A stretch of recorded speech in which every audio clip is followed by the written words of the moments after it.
ಯೇಸುವಿನ ನಾಮದಲ್ಲಿ ಪ್ರಾರ್ಥಿಸುತ್ತೇನೆ, ಒಳ್ಳೆ ತಂದೆಯೇ, ಆಮೆನ್. ಹಲ್ಲೆಲೂಯಾ. ಸೊ ಮೊಟ್ಟ ಮೊದಲಾಗಿ ಪುನರುತ್ಥಾನದ ತುಂಬ ಮುಖ್ಯ. ಹಲ್ಲೆಲೂಯಾ. ಸೊ ಕ್ರಿಸ್ಮಸ್ ಹಬ್ಬದ ಆಚರಣೆಯನ್ನ ನಾವು ಬಹಳ ಗ್ರ್ಯಾಂಡ್ ಸೆಲೆಬ್ರೇಷನ್ ಮಾಡುತ್ತೇವೆ. ಆದರೆ ಸತ್ಯ ಏನಂದ್ರೆ, ಕ್ರಿಸ್ಮಸ್ ಆಚರಣೆಗಿಂತಲೂ ನಾವು ಹೆಚ್ಚಾಗಿ ಗ್ರ್ಯಾಂಡ್ ಆಗಿ ಸೆಲೆಬ್ರೇಷನ್ ಮಾಡಬೇಕಾಗಿರುವಂಥ ಒಂದು ಹಬ್ಬ ಯಾವುದಂದ್ರೆ ಪುನರುತ್ಥಾನದ ದಿನ. Hallelujah, hallelujah. Resurrection day. Yesu ಕ್ರಿಸ್ತನ ಪುನರುತ್ಥಾನ ನಮ್ಮ ಜೀವನದಲ್ಲಿ ಇಲ್ಲದೆ ಹೋಗಿದ್ರೆ ಇವತ್ತು ಕ್ರೈಸ್ತ ಸಭೆಗಳೇ ಇಲ್ಲ, ಕ್ರೈಸ್ತ ನಂಬಿಕೆಯೇ ಇಲ್ಲ. Hallelujah, praise the lord. ಕ್ರಿಸ್ತನನ್ನ ಸತ್ತವರ ಒಳಗಡೆಯಿಂದ ಎಬ್ಬಿಸಿದಂತ ದೇವರ ಆತ್ಮನು ನನ್ನನ್ನು ಸಗ ಆತನು ಮರಣದಿಂದ ಎಬ್ಬಿಸುತ್ತಾನೆ ಅನ್ನುವಂತ ಒಂದು ನಂಬಿಕೆಯೇ ಕ್ರೈಸ್ತರ ನಂಬಿಕೆ. ಲೋಕ ಬಡೋ ಪರಲೋಕ ಕಂಡಿದ್ದು ಯಾರು? ನರಕ ಕಂಡಿದ್ದು ಯಾರು? ಸ್ವರ್ಗ ಕಂಡಿದ್ದು ಯಾರು? ಇರುವ ತನಕ ಖುಷಿ ಖುಷಿಯಾಗಿದ್ದು ಹೋಗ್ಬಿಡೋಣ ಅಂತ ಹೇಳಿ ಧೈರ್ಯವಾಗಿ ಪಾಪಗಳನ್ನ, ಧೈರ್ಯವಾಗಿ ದೇವರಿಗೆ ವಿರುದ್ಧವಾದ ಕಾರ್ಯಗಳನ್ನ ಲೋಕ ಮಾಡ್ತಾ ಇದೆ. ಆದರೆ ನಾವು ಯಾಕೆ ಮಾಡ್ತಾ ಇಲ್ಲ? ಯವನ ಮಕ್ಕಳು, ಎಷ್ಟೆಷ್ಟು ಚಟಗಳಿಗೆ ಬಿತ್ತಿರುವಂತ ಮಕ್ಕಳು ಲೋಕದಲ್ಲಿ ಇರುವಾಗ ನಮ್ಮ ಮಕ್ಕಳು ಕುಡಿತಾ ಇಲ್ಲ, ಕುಟುಕ ಆಗ್ತಾ ಇಲ್ಲ, ಸಿಗರೆಟ್ ಸೇವಿಸ್ತಾ ಇಲ್ಲ, ಬೀಡಿ ಸೇವಿಸ್ತಾ ಇಲ್ಲ, ಮತ್ತೆ ಬೇರೆ ಬೇರೆ ಕೆಟ್ಟ ಕಾರ್ಯಗಳಲ್ಲಿ ಅವರು ಹೋಗುತ್ತಾ ಇಲ್ಲ. ಈ ಸಣ್ಣ ವಯಸ್ಸಲ್ಲಿಯೇ ಅವರು ಭಕ್ತರಾಗಿ ದೇವರಲ್ಲಿ ಅವರ ಸ್ಟೂಡೆಂಟ್ಸ್ಗಳು, ಅವರ ಫ್ರೆಂಡ್ಸ್ಗಳು ಹೇಳ್ತಾ ಇದ್ದಾರೆ, ಏನ್ಲೇ ಜೀವನವನ್ನ ನೀನು ಕಳ್ಕೊಂಡಿದೀಯ ಅಂತ ಹೇಳ್ತಾರೆ. ಜೀವಿತದಲ್ಲಿ ಸಂತೋಷವೇ ನೀನು ಕಳ್ಕೊಂಡಿದಿ ಎಂಬುದಾಗಿ, ಈ ವಯಸ್ಸಲ್ಲೇ ನೀನು ಸ್ವಾಮೀಜಿಯಾಗಿ ಆಗ್ಬಿಟ್ಟಿ ಅಂತ ಅವರನ್ನ ಗೇಲಿ ಮಾಡುತ್ತಾರೆ. ಇವರು ಯಾಕೆ ಈ ರೀತಿಯಾಗಿ ಪರಿಶುದ್ಧವಾಗಿ ಯವನ ಕಾಲದಲ್ಲಿ ಲೋಕದವರು ಮಾಡುವಂಥ ಕಾರ್ಯಗಳನ್ನ ಮಾಡದೆ, ಲೋಕ ಎಂಜಾಯ್ ಎಂಬುದಾಗಿ ಹೇಳುವಂಥ ಕಾರ್ಯಗಳನ್ನ ಹೇಳದೆ, ಕ್ರಿಸ್ತನಿಗಾಗಿ ವೈರಾಗ್ಯವಾಗಿ ಪರಿಶುದ್ಧವಾಗಿ ತನ್ನನ್ನು ಯಾಕೆ ಕಾಪಾಡಿಕೊಳ್ಳಬೇಕಂದ್ರೆ ಪುನರುತ್ಥಾನದ ನಂಬಿಕೆ. ಹಲ್ಲೆಲೂಯಾ. ಸತ್ತ ಮೇಲೆ ಒಂದು ಜೀವನ ಇದೆ. ಹಲ್ಲೆಲೂಯಾ. ಸತ್ತ ಮೇಲೇನೆ ಕರೆ ಜೀವನ. ಆ ಜೀವನಕ್ಕೆ ನಾನು ಹೋಗಬೇಕು ಎಂಬುದಾಗಿ ನಂಬಿಕೆಯಿಂದಲೇ ನಾವು ಪರಿಶುದ್ಧರಾಗಿ ಸತ್ಯ ವೇದ ಪ್ರಕಾರ ನಾವು ನೀತಿವಂತರಾಗಿ ಜೀವಿಸುವುದಿಗೆ ಎಷ್ಟೋ ಪ್ರಯಾಸಗಳನ್ನು ಪಡ್ತಾ ಇದ್ದೇವೆ. ಹಲ್ಲೆಲೂಯಾ. ದೇವರ ನಾಮಕ್ಕೆ ಮಹಿಮೆ ಉಂಟಾಗಲಿ. ರೈಟ್, ಅಲ್ಲಿ ವಾಕ್ಯ ಹೇಳುತ್ತೆ, ಗಮನಿಸೋಣ. 1 ಕೊರಿಂಥಿಯ 15ನೇ ಅಧ್ಯಾಯ 14ನೇ ವಾಕ್ಯ ಹೇಳುತ್ತೆ, ಕ್ರಿಸ್ತನು ಎದ್ದು ಬರಲಿಲ್ಲವಾದರೆ ನಮ್ಮ ಪ್ರಸಂಗವು ವ್ಯರ್ಥವಾದದು, ನಿಮ್ಮ ನಂಬಿಕೆಯು ವ್ಯರ್ಥವಾದದು. ಹಲ್ಲೆಲೂಯಾ. ಯೇಸು ಕ್ರಿಸ್ತನ ಪುನರುತ್ಥಾನ ಹೊಂದಿಲ್ಲ ಅಂದ್ರೆ ಪ್ರಸಂಗಗಳು ವ್ಯರ್ಥ. ದೇವ ನಂಬಿಕೆ ಕೂಡ ಜನರಿಗೆ ವ್ಯರ್ಥ. ಅದೇ 1 ಕೊರಿಂಥಿಯ 15ನೇ ಅಧ್ಯಾಯ 17ನೇ ವಾಕ್ಯ ಹೇಳುತ್ತೆ, ಕ್ರಿಸ್ತನು ಎಬ್ಬಿಸಲ್ಪಡಲಿಲ್ಲವಾದರೆ ನಿಮ್ಮ ನಂಬಿಕೆಯು ವ್ಯರ್ಥವಾಗಿದೆ, ನೀವು ಇನ್ನೂ ನಿಮ್ಮ ಪಾಪಗಳಲ್ಲಿಯೇ ಇರುವಿರಿ. ನೀವು ಪಾಪದಿಂದ, ಶಾಪದಿಂದ ಬಿಡುಗಡೆ ಹೊಂದಿರಲಿಕ್ಕೆ ಸಾಧ್ಯ ಇಲ್ಲ. ನೀವು ಸುಖವನ್ನು ಹೊಂದಿರಲಿಕ್ಕೆ ಸಾಧ್ಯ ಇಲ್ಲ. ಪಾಪದ ಸಂಬಳ ಕರ್ಮ. ಆ ಕರ್ಮಕ್ಕೆ ಒಳಗಾಗಿ ಕಷ್ಟದಲ್ಲಿಯೂ, ನೋವಿನಲ್ಲಿಯೂ, ನಿಂದೆಯಲ್ಲಿಯೂ, ಅಪಮಾನದಲ್ಲಿಯೂ ಸತ್ತವರಾಗಿ ಇದ್ದಿರ್ತೇವೆ. ಪಾಪವು ಕೊಡುವಂತ ಸಂಬಳ ಮರಣ. ಇವತ್ತು ಅನೇಕರು ಇಲ್ಲಿ ಜೀವಂತವಾಗಿ ಇದ್ದಿರಲಿಕ್ಕೆ ಸಾಧ್ಯ ಇಲ್ಲ. ಅನೇಕರು ಸತ್ತು ಹೋಗಿರ್ತೇವೆ. ಪಾಪದಿಂದ ಮಾತ್ರ ನಮಗೆ ಬಿಡುಗಡೆ ಸಿಕ್ಕದೆ ಹೋಗಿದ್ದಿದ್ರೆ ನಾವು ಜೀವಂತವಾಗಿ ಇದ್ದಿರಲಿಕ್ಕೆ ಗ್ಯಾರಂಟಿ ಇಲ್ಲ. ಆದರೆ ಇವತ್ತು ನಾವು ಜೀವಂತವಾಗಿ ಇರುವುದಕ್ಕೆ, ಪಾಪದಿಂದ ಬಿಡುಗಡೆ ಹೊಂದಿಕೊಂಡಿದ್ದಕ್ಕೆ ಕಾರಣನು ಯಾರಂತ ಕೇಳುವಾಗ ಯೇಸು ಕ್ರಿಸ್ತನ ಪುನರುತ್ಥಾನ. ಹಲ್ಲೆಲೂಯಾ. ಕರ್ತನಾಮಕ್ಕೆ ಮಹಿಮೆ ಉಂಟಾಗಲಿ. ಈ ಪುನರುತ್ಥಾನ. ಅದಕ್ಕೆ ನೀವು ಸುವಾರ್ತೆಗಳಲ್ಲಿ ಯೇಸು ಕ್ರಿಸ್ತನ ಹುಟ್ಟಿದಂತ ಕಾರ್ಯಗಳನ್ನ ಹೇಳಿದದಕ್ಕಿಂತ ಯೇಸು ಕ್ರಿಸ್ತನ ಪುನರುತ್ಥಾನವನ್ನ 40 ಸತಿ ಹೇಳಿದೆ. ಎಷ್ಟು ಸತಿ? 40 ಸಾರಿ ಯೇಸು ಕ್ರಿಸ್ತನ ಪುನರುತ್ಥಾನವನ್ನೇ ಹೆಚ್ಚಾಗಿ ಹೇಳಿದದನ್ನ ನಾವು ನೋಡಬಹುದು. ರೈಟ್. ಈ ಪುನರುತ್ಥಾನದ ದಿನದ ಸಂದೇಶ, ಯೇಸು ಸ್ವಾಮಿ ಸತ್ತವರ ಒಳಗಡೆಯಿಂದ ಎದ್ದಂತ ದಿನದಲ್ಲಿ ಮೊಟ್ಟ ಮೊದಲಾಗಿ ಯಾರಿಗೆ ದರ್ಶನವಾದರೂ ನಮಗೆ ಗೊತ್ತು, ಹೆಣ್ಣು ಮಕ್ಕಳಿಗೆ. ಯಾರಿಗೆ ದರ್ಶನವಾದರೂ? ಅದಕ್ಕೆ ಸ್ಫೂರ್ತಿ ಸ್ಟ್ರಾಂಗ್ ಆಗಿ ಹೇಳಿದ, ಹಲ್ಲೆಲೂಯಾ, ಗಂಡು ಮಕ್ಕಳಕ್ಕಿಂತ ಹೆಣ್ಣು ಮಕ್ಕಳೇ ಯೇಸು ಸ್ವಾಮಿ ಮೇಲೆ ತುಂಬಾ ಪ್ರೀತಿಸುತ್ತವೆ ಅಂದ. Hallelujah, hallelujah. ಯಾಕಂದ್ರೆ ಮೆಜಾರಿಟಿ ಯಾವುದೇ ಮೀಟಿಂಗ್ ಅಂದ್ರೂ ಈ ಕಡೆನೇ ಇರ್ತದೆ. ಹಲ್ಲೆಲೂಯಾ. ನಾನು ಹೆಂಡತಿ ಕೈ ತಟ್ತಾ ಇದ್ದಾಳೆ, ಕೈ ತಟ್ಟು, ನಿಮಗೋಸ್ಕರ ಕೈ ತಟ್ಟು. ಆಕೆಗೆ ಇವತ್ತಾದ್ರೆ ನನ್ನ ಗಂಡ ನಿಜ ಹೇಳಿದಲ್ಲ, ಖರೆ ಹೇಳಿದ. Hallelujah, praise the Lord. ದೇವರ ನಾಮಕ್ಕೆ ಮಹಿಮೆ ಉಂಟಾಗಲಿ. ಗಮನಿಸೋಣ. ಸೊ ಮತ್ತಾಯ ಸುವಾರ್ತೆ 28ನೇ ಅಧ್ಯಾಯ ಸ್ವಲ್ಪ ತೆಗೆದಿಟ್ಟುಕೊಳ್ಳಿ. ಮತ್ತಾಯ ಸುವಾರ್ತೆ 28ನೇ ಅಧ್ಯಾಯ 1ನೇ ವಾಕ್ಯ ಓದಮ್ಮ, ಆಮೇಲೆ 5ನೇ ವಾಕ್ಯ 6ನೇ ವಾಕ್ಯ. ಸಬ್ಬತ್ ದಿನ ಆದ ಮೇಲೆ ವಾರದ ಮೊದಲನೆಯ ದಿವಸ ಬೆಳಗಾಗುವಾಗ, ಸಬ್ಬತ್ ದಿನ ಆದ ಮೇಲೆ ವಾರದ ಮೊದಲನೇ ದಿವಸ ಬೆಳಗಾಗುವಾಗ ಮಗ್ದಲೇನ ಮರಿಯಳು ಆ ಬೇರೆ ಮರಿಯಳು ಸಮಾಧಿಯನ್ನು ನೋಡುವುದಕ್ಕೆ ಬಂದರು. ಬೇರೆ ಇನ್ನೊಂದು ಮರಿಯಳು ಕೂಡ ಎಲ್ಲಿ ಬಂದ್ರು? ಸಮಾಧಿಯನ್ನ ನೋಡಲಿಕ್ಕೆ ಬಂದ್ರು. Hallelujah, praise the Lord. ಸರಿ, ರೈಟ್. ಈಗ 5ನೇ ವಾಕ್ಯ 6ನೇ ವಾಕ್ಯ ಓದಮ್ಮ. ಆಗ ದೂತನು ಆ ಹೆಂಗಸರಿಗೆ, ಆಗ ಈ ಸಮಾಧಿ ಬಳಿಗೆ ಯೇಸುವನ್ನ ನೋಡುವುದಿಗೆ ಬಂದಿಲ್ಲ, ಹೆಣವನ್ನ ನೋಡಿ, ಸಮಾಧಿಯನ್ನ ನೋಡಿ, ಅಲ್ಲಿ ಧೂಪ ಏನು ಬೆಲೆ ಉಳ್ಳದಂತ ಧೂಪಗಳನ್ನ ಅಲ್ಲಿ ಸಮಾಧಿಗೆ ಮಾಡುವಂತ ಸಂಪ್ರದಾಯಗಳನ್ನ ಮಾಡಿ ಹೋಗುವುದಕ್ಕಾಗಿ ಹೆಣ್ಣು ಮಕ್ಕಳು ಎಲ್ಲಿ ಬಂದ್ರು? ಸಮಾಧಿಗೆ ಬಂದಿದ್ರು. ಆದರೆ ಸಮಾಧಿಯಲ್ಲಿ ಅವರು ಮನಸ್ಸಲ್ಲಿ ಅಂದ್ಕೊಂಡ್ ಬಂದಂತ ಉದ್ದೇಶ ಬೇರೆ. ಯಾಕೆಂದ್ರೆ 3ನೇ ದಿವಸ, ಇವತ್ತು ಸತ್ರೆ 3ನೇ ದಿವಸ ಹಾಳು ಅಂತಾರೆ ನಮ್ಮ ಊರಾಗ. ಇವತ್ತು ಸತ್ರೆ 3ನೇ ದಿವಸ ಹಾಳಾಗ್ಬೇಕಂತಾರೆ. ಸೊ ಇಸ್ರಾಯೇಲರಿಗೆ ಒಂದು ಸಂಪ್ರದಾಯ, ಸತ್ತಂತ 3ನೇ ದಿವಸ ಸಮಾಧಿಯಲ್ಲಿ ಹೋಗಿ ಏನ್ ಮಾಡಬೇಕು? ಅವರಿಗೆ ಒಳ್ಳೆ ಧೂಪ ವರ್ಗಗಳನ್ನ ಹೋಗಿ ಅಲ್ಲಿ ಇಡಬೇಕಾದ ಒಂದು ಸಂಪ್ರದಾಯ. ರೈಟ್. ಆದ್ರೆ ಏನೋ ಒಂದು ಬಂದ್ರು. ಎಲ್ಲಿ ಬಂದ್ರು? ಸಮಾಧಿ ಕಡೆಗೆ. ಸಮಾಧಿಯ ಸಂಪ್ರದಾಯಗಳನ್ನ ಮಾಡುವುದಕ್ಕೆ ಬಂದಾಗ ಅವರಿಗೆ ಒಂದು ಆಶ್ಚರ್ಯವಾದ ಸಂದೇಶ ಕಾದಿದೆ. ಇವತ್ತು ಪುನರುತ್ಥಾನ ಹಬ್ಬದ ಕ್ರೈಸ್ತರು ಇರ್ತಾರೆ, ಅವರು ಎಲ್ಲ ಕಡೆನೂ ಇರ್ತಾರೆ. Hallelujah, praise the Lord. ಭಾನುವಾರ ಕ್ರೈಸ್ತರು ಇರ್ತಾರೆ, ಹಬ್ಬದ ಕ್ರೈಸ್ತರು ಇರ್ತಾರೆ, ಅವರು ಹಬ್ಬಕ್ಕೆ ಮಾತ್ರ ಬಂದಿರ್ತಾರೆ. ಸೊ ಸಮ್ಟೈಮ್ಸ್ ಹಬ್ಬದಲ್ಲಿ ನಾವು ನಮ್ಮ ಸಂಬಂಧಿಗರನ್ನ ಬರ್ರಿ ಇವತ್ತು ನಮ್ಮ ಹಬ್ಬ ಅಂತ ಹೇಳಿ ಕರ್ಕೊಂಡ್ ಬಂದಿರ್ತೇವೆ. ಆದ್ರೆ ಹೇಗೋ ಈ ಪುನರುತ್ಥಾನದ ಆರಾಧನೆಗೆ ನೀವು ಬಂದಿದ್ದೀರಾ. ನೀವು ಏನು ಅನ್ಕೊಂಡು ಬಂದಿದ್ದೀರೋ ಅದೆಲ್ಲ ದೊಡ್ಡ ವಿಷಯ. ಆದರೆ ಕರೆದಾತನ ನಂಬಿಗಸ್ತನು ಈ ಪುನರುತ್ಥಾನ ಆರಾಧನೆಯಲ್ಲಿ ನಿಮಗೆ ಆಶ್ಚರ್ಯಗಳು, ಅದ್ಭುತಗಳು ಕಾದಿದೆ. Hallelujah, praise the Lord. ದೇವರ ನಾಮಕ್ಕೆ ಮಹಿಮೆ ಉಂಟಾಗಲಿ. ಓದನ. ಅಲ್ಲಿ ದೂತನು ಅವರಿಗೆ ಭೇಟಿಯಾಗಿ, ಈ ದೂತನು ವಿಷಯದಲ್ಲಿ ನೀವು ನೋಡುವಾಗ ಯೇಸು ಸ್ವಾಮಿಗೂ ದೂತರಿಗೂ ಬಹಳ ಒಂದು ಕನೆಕ್ಷನ್ ಇದೆ. ಈ ಭೂಮಿಯಲ್ಲಿ ಯೇಸು ಹುಟ್ಟುವುದನ್ನ ಹೇಳುವುದಕ್ಕೆ ಬಂದವನು ದೂತನು.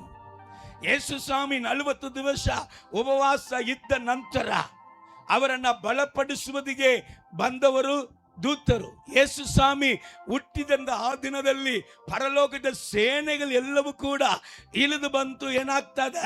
ದೂತ ಸೇನೆಗಳು ಸ್ತುತಿಸುತ್ತಾ ಇದೆ. ಹಲ್ಲೆಲೂಯಾ. ಈ ದೂತರಿಗೂ ಯೇಸು ಸ್ವಾಮಿಗೂ ಸ್ವಲ್ಪ ಕನೆಕ್ಷನ್ ಜಾಸ್ತಿ. ಸ್ತೋತ್ರ, ಹಲ್ಲೆಲೂಯಾ.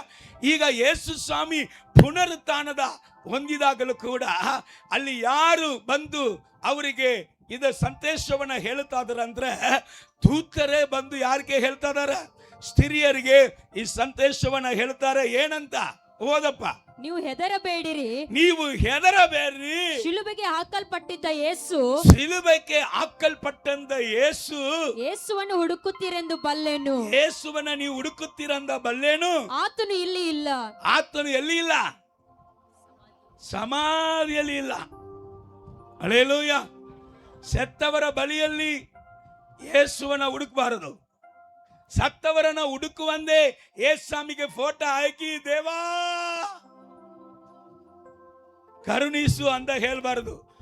ಊದುಬತ್ತಿ ಹಾಕಿ ಯೇಸು ಸ್ವಾಮಿ ನಿನಗೆ ದಿನೇ ದಿನೇ ದಿನೇ ನಾನು ಆರಾಧನೆ ಮಾಡ್ತೇನೆ, ಊದುಬತ್ತಿ ಹಾಕ್ತೀನಿ ಅಂತ ಹೇಳಬಾರದು. ಹಲ್ಲೆಲೂಯಾ.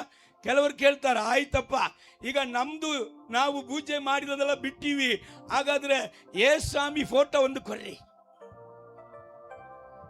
ಈಗ ಅದನ್ನ ಬಿಟ್ಟಿವಲ್ಲ, ಈಗ ಇದನ್ನ ಮಾಡ್ತೀವಿ. ಹಲ್ಲೆಲೂಯಾ. ಸೊ ಸತ್ಯವೇದ ಹೇಳುತ್ತೆ ಯೇಸು ಸ್ವಾಮಿ ಎಲ್ಲಿ ಇಲ್ಲ? ಸಮಾಧಿಯಲ್ಲಿ ಇಲ್ಲ. ಸತ್ತವರ ಬಳಿಯಲ್ಲಿ, ಸತ್ತಂತ ಮೂರ್ತಿ ಪೂಜೆಯಲ್ಲಿ ಯೇಸು ಸ್ವಾಮಿ ಇಲ್ಲ. ಹಲ್ಲೆಲೂಯಾ. ನಿಮ್ಮ ಮನೆಗಳಲ್ಲಿ ಯೇಸು ಸ್ವಾಮಿ ಫೋಟೋ ಇಟ್ಟಿದ್ರೆ ಇವತ್ತೇ ತೆಗೆದಾಕ್ಬಿಡಿ. ಹಲ್ಲೆಲೂಯಾ. ಅದುವೇ ನಿನ್ನ ಜೀವನದ ಆಶೀರ್ವಾದವನ್ನ ಕೆಡಿಸುವಂತ ಒಂದು ಕಾರ್ಯ. ಆಕಾಶದಲ್ಲಿ ಆಗಿರ್ಲಿ, ಭೂಮಿಯಲ್ಲಾಗಿರ್ಲಿ, ಭೂಮಿಯಲ್ಲಿ ಇರುವಂತ ಯಾವುದೇ ಸ್ವರೂಪವು ನನ್ನ ಸ್ವರೂಪ ನನಗೋಸ್ಕರ ನೀನು ಉಂಟು ಮಾಡಲೇ ಬಾರದು. ಹಲ್ಲೆಲೂಯಾ. Praise the lord. ಕ್ರೈಸ್ತನ ಮನೆಯಲ್ಲಿಯೂ ಇವತ್ತು ಮುಳ್ಳುಗಳಿಗೆ ಕಾರಣ ದೇವರು ಏನೆಲ್ಲ ಬಾರದಂತರೋ ಅದನ್ನ ಮಾಡುವುದಕ್ಕೆ ಅಂದ ದಂಡನೆಗಳು ಬರುತ್ತಾ ಇದ್ದಾವೆ. Praise the Lord. ದೇವರ ನಾಮಕ್ಕೆ ಮಹಿಮೆ ಉಂಟಾಗಲಿ. ಇಲ್ಲಿ ಗಮನಿಸೋಣ, ನೀವು ಹೆದರಬೇಡ, ಆತನು ಇಲ್ಲಿ ಇಲ್ಲ.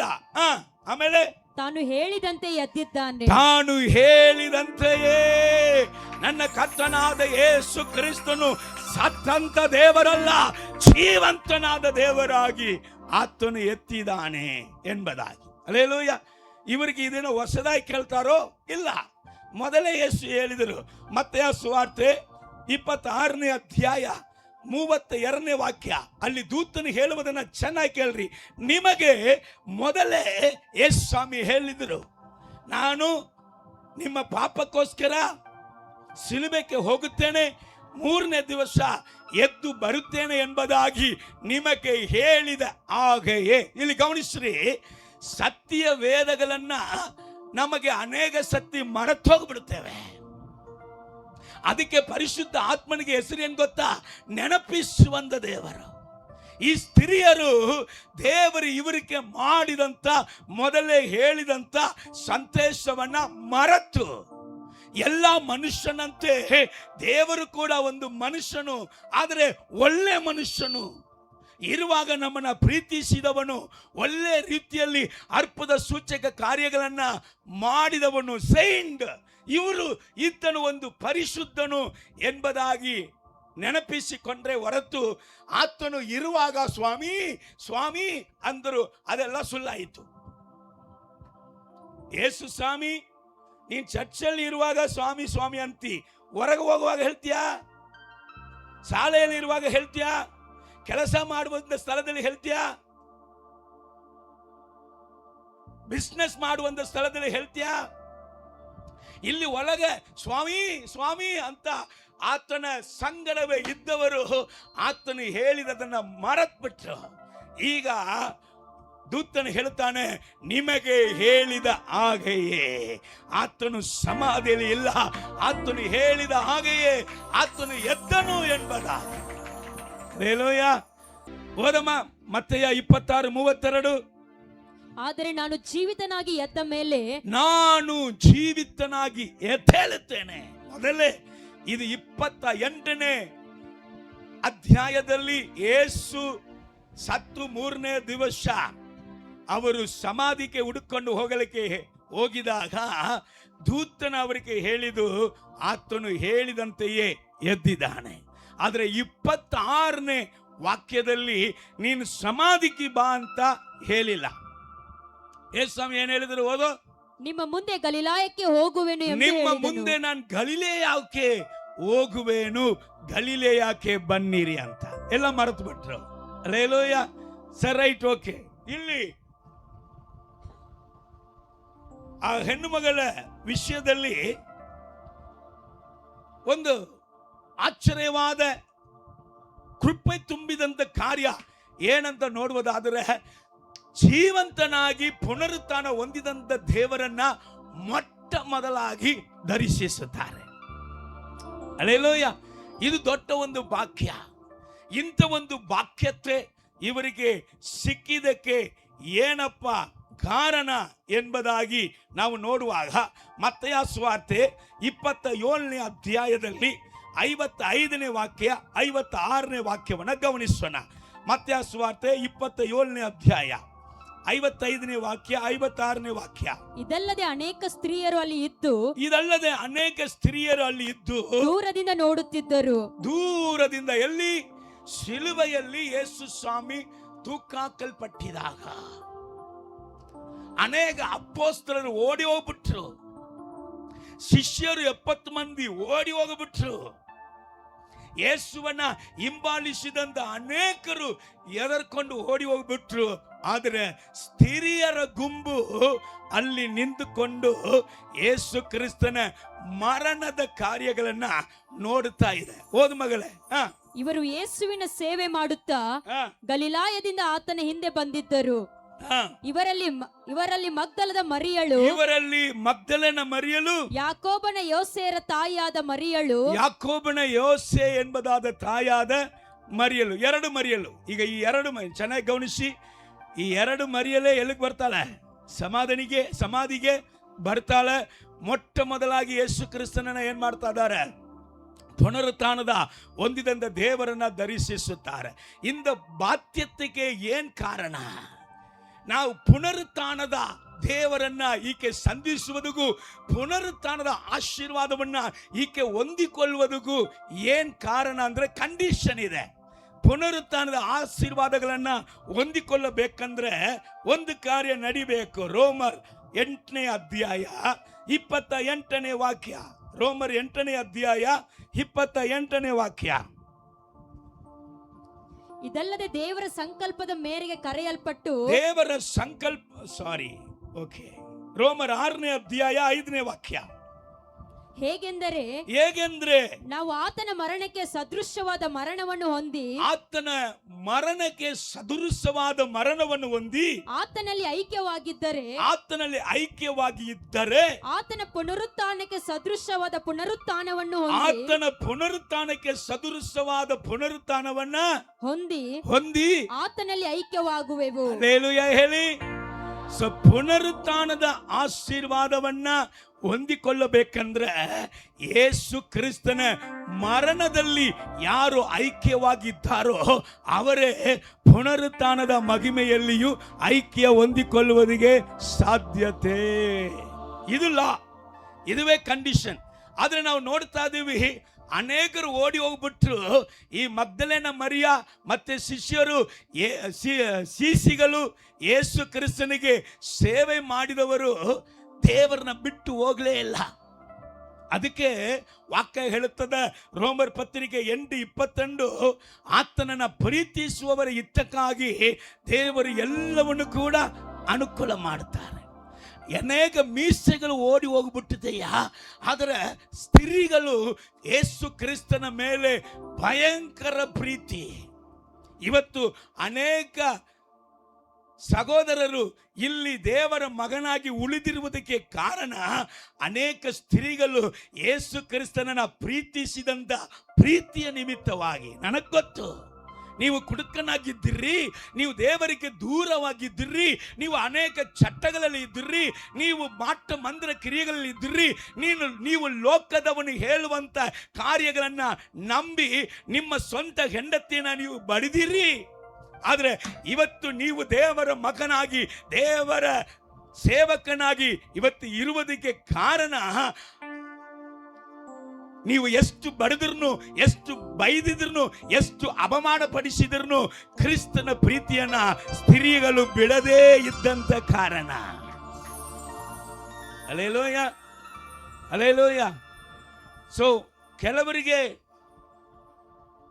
ದೇವರ ಮರಣದಲ್ಲಿ ಪಾಲುಗಾರಿಕೆ ಹೊಂದುವುದಿಗೆ ಇಷ್ಟ ಇರುವುದಿಲ್ಲ, ಪಾಪವನ್ನ ಬಿಡುವುದಿಗೆ ಇಷ್ಟ ಇರುವುದಿಲ್ಲ, ಸಿಲುವೆಯನ್ನ ಓರುವುದಿಗೆ ಇಷ್ಟ ಇರುವುದಿಲ್ಲ, ಕ್ರಿಸ್ತನ ನಿಮಿತ್ತ ಅಪಮಾನವನ್ನು ಹೊಂದಿಕೊಳ್ಳುವುದಿಗೆ ಇಷ್ಟ ಇರುವುದಿಲ್ಲ. ಆದರೆ ಎದರಲ್ಲಿ ಇಷ್ಟ? ಪುನರುತ್ಥಾನದ ಮಹಿಮೆ, ಅರ್ಪದ ಬೇಕು, ಆಶೀರ್ವಾದ ಬೇಕು, ದೇವರು ಇನ್ನು ನಮ್ಮನ್ನ ಒಳ್ಳೆ ಕೆಲಸ ಕೊಡಬೇಕು, ಕೈ ತುಂಬ ಸಂಬಳ ಕೊಡಬೇಕು, ಪುನರುತ್ಥಾನದ ಮಹಿಮೆ ಅವಶ್ಯ. ಆದರೆ ಕಂಡೀಷನ್ ಏನಂದ್ರೆ, ಯಾರು ನೀವು ಮರಣದಲ್ಲಿ, ಯೇಸು ಕ್ರಿಸ್ತನ ಮರಣದಲ್ಲಿ ಪಾಲುಗಾರಿಕೆ ಹೊಂದಿಕೊಳ್ಳುತ್ತೀರೋ ಅವರಿಗೆ ಮಾತ್ರವೇ ಪುನರುತ್ಥಾನದಲ್ಲಿಯೂ ಪಾಲುಗಾರಿಕೆ ಹೊಂದಿಕೊಳ್ಳುವುದಕ್ಕೆ ಸಾಧ್ಯತೆ. ಕಣ್ಣೀರು ಬೇಡ, ಉಪವಾಸ ಬೇಡ, ಪ್ರಾರ್ಥನೆ ಬೇಡ, ದೇವರ ವಾಕ್ಯ ಧ್ಯಾನ ಬೇಡ. ವಾಕ್ಯ ಸಮಯದಲ್ಲಿ ಎಲ್ಲ ತಲೆ ಎಲ್ಲೋ ಇರ್ತದೆ, ಮಾರಯ್ಯ ಯಾವಾಗ ಮುಗಿಸ್ತಾನಂತ ತಲೆ ಒಳಗಡೆ ಹೊಡ್ತಾ ಇರ್ತದೆ. ಮತ್ತೆ ಒಳಗಡೆ ಮೊಬೈಲಲ್ಲಿ ಅದರಲ್ಲಿ ಅದೇನು ಸೈಲೆಂಟ್ ಅಲ್ಲಿ ಇಡುವುದಿಲ್ಲ, ವೈಬ್ರೇಷನ್ ಅಲ್ಲಿ ಇಟ್ಟಿರ್ತಾರೆ. ಕೆಲವರು ವೈಬ್ರೇಷನ್ ಅಲ್ಲಿಯೇ ಕೂತ್ಕೊಂಡಿರ್ತಾರೆ. ಅವನು ಫೋನ್ ಮಾಡೋಣ, ಇವನು ಫೋನ್ ಮಾಡೋಣ, ಹಲ್ಲೆಲೂಯಾ, ಒನ್ಲಿ ವೈಬ್ರೇಷನ್. ಆದರೆ ಸತ್ಯ ಏನಂದ್ರೆ, ಕ್ರಿಸ್ತನ ನಿಮಿತ್ತವಾಗಿ ಸಿಲುವೆಯನ್ನ ಒತ್ತುಕೊಂಡ್ರೆ ಮಾತ್ರ ಅವನು ನನ್ನ ಹಿಂದೆ ಬರುವುದಿಗೆ ಸಾಧ್ಯತೆ. ಹಲ್ಲೆಲೂಯಾ. ಸಿಲುವೆ ಇಲ್ಲದೆ ಪುನರುತ್ಥಾನದ ಮಹಿಮೆ ಜೀವಿತದಲ್ಲಿ ಇಲ್ಲ. Hallelujah, hallelujah. ರೈಟ್. ಈಗ ಬರೋಣ. ಆ ಹೆಣ್ಣು ಮಕ್ಕಳು ಸಮಾಧಿಗೆ ಬರುವಾಗಲೇ ಅವರ ಹೃದಯದಲ್ಲಿ ಒಂದು ಆಲೋಚನೆ ಏನಂದ್ರೆ, ಸಮಾಧಿಯಲ್ಲಿ ಕಲ್ಲು ಮುಚ್ಚಲ್ಪಟ್ಟಿದೆ. ಈಗ ಯೇಸು ಸ್ವಾಮಿ ಶರೀರಕ್ಕೆ ಇವರು ಏನಾಗಬೇಕು? ಸುಗಂಧ ವರ್ಗಗಳನ್ನ ಹಾಕಬೇಕು. ಸಮಾಧಿಯ ಕಲ್ಲನ್ನ ಯಾರಪ್ಪ ನಮಗೋಸ್ಕರ ಉರುಳಿಸುತ್ತಾನೆ? ಸಮಾಧಿ ಕಲ್ಲನ್ನ ಯಾರು ನಮಗೋಸ್ಕರ ಉರುಳಿಸುತ್ತಾನೆ ಅಂತ ಒಂದು ಚಿಂತೆ.